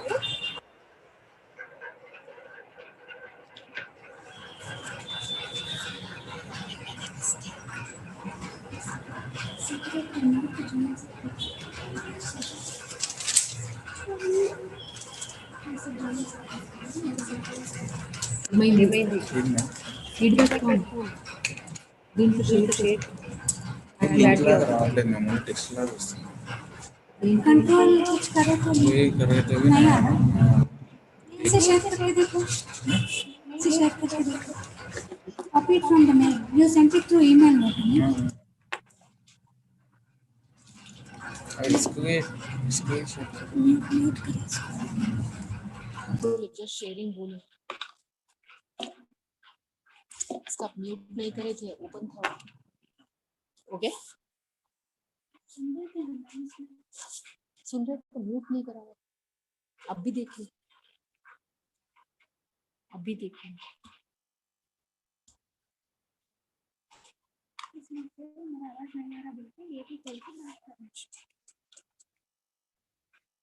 I didn't realize.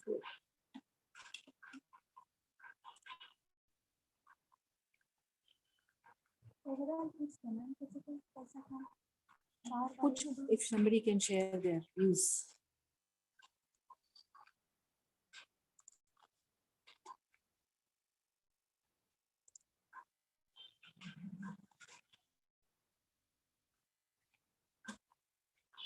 पूछो.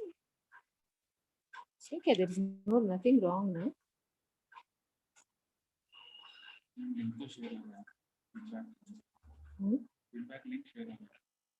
हाँ कर रही वही भर रही.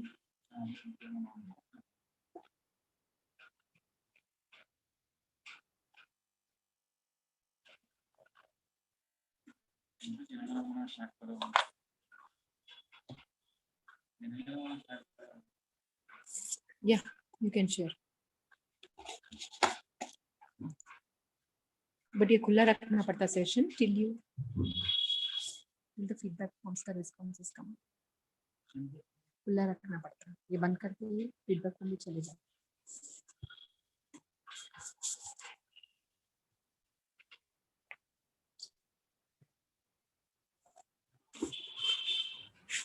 The feedback form has been shared. I request you all to please give your feedback.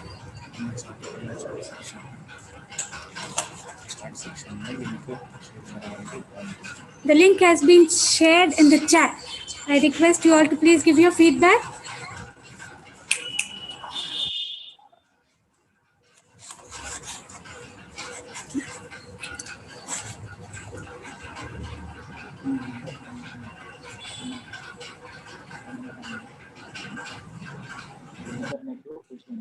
And करने के लिए करे तो फीडबैक हमको एक्सेस नहीं रहता बच्चों करने दो 5 मिनट दो जनगण मन प्ले करो.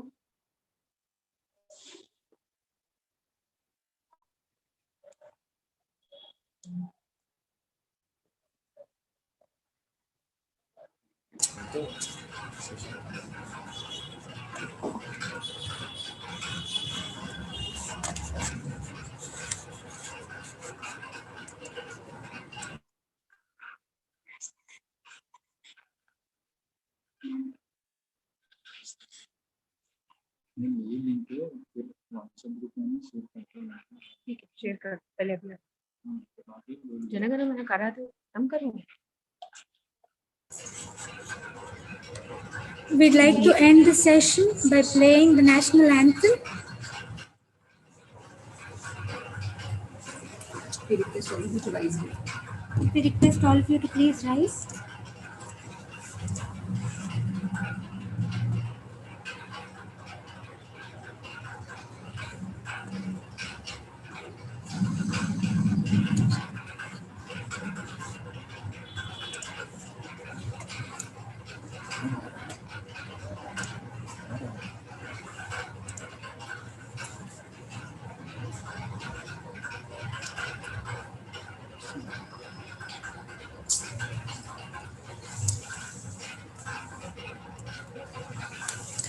इसमें आ रहा है.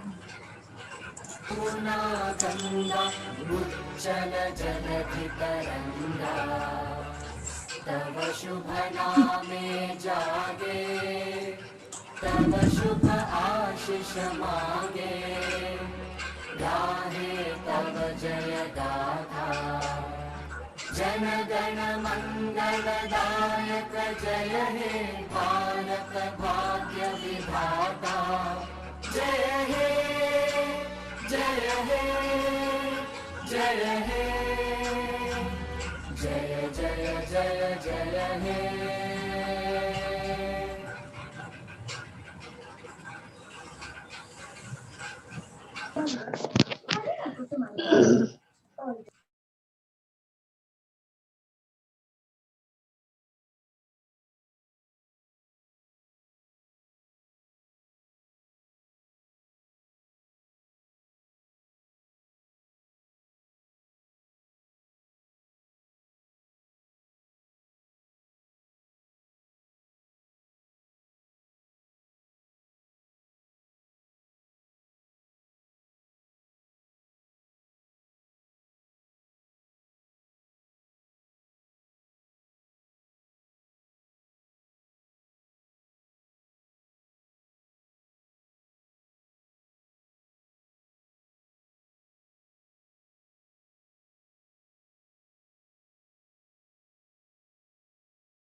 The feedback link will be shared in the WhatsApp group as well.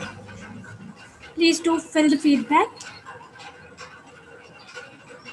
We shall end the session for now. Thank you, everybody.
I hope you have all filled the feedback form.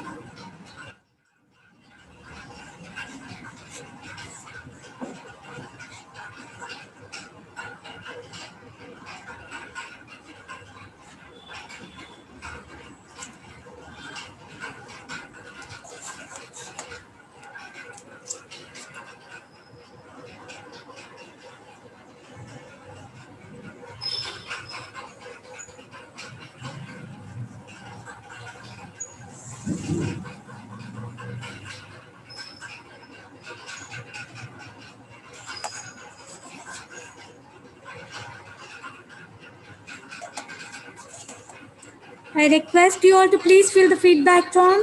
We will be ending the session soon.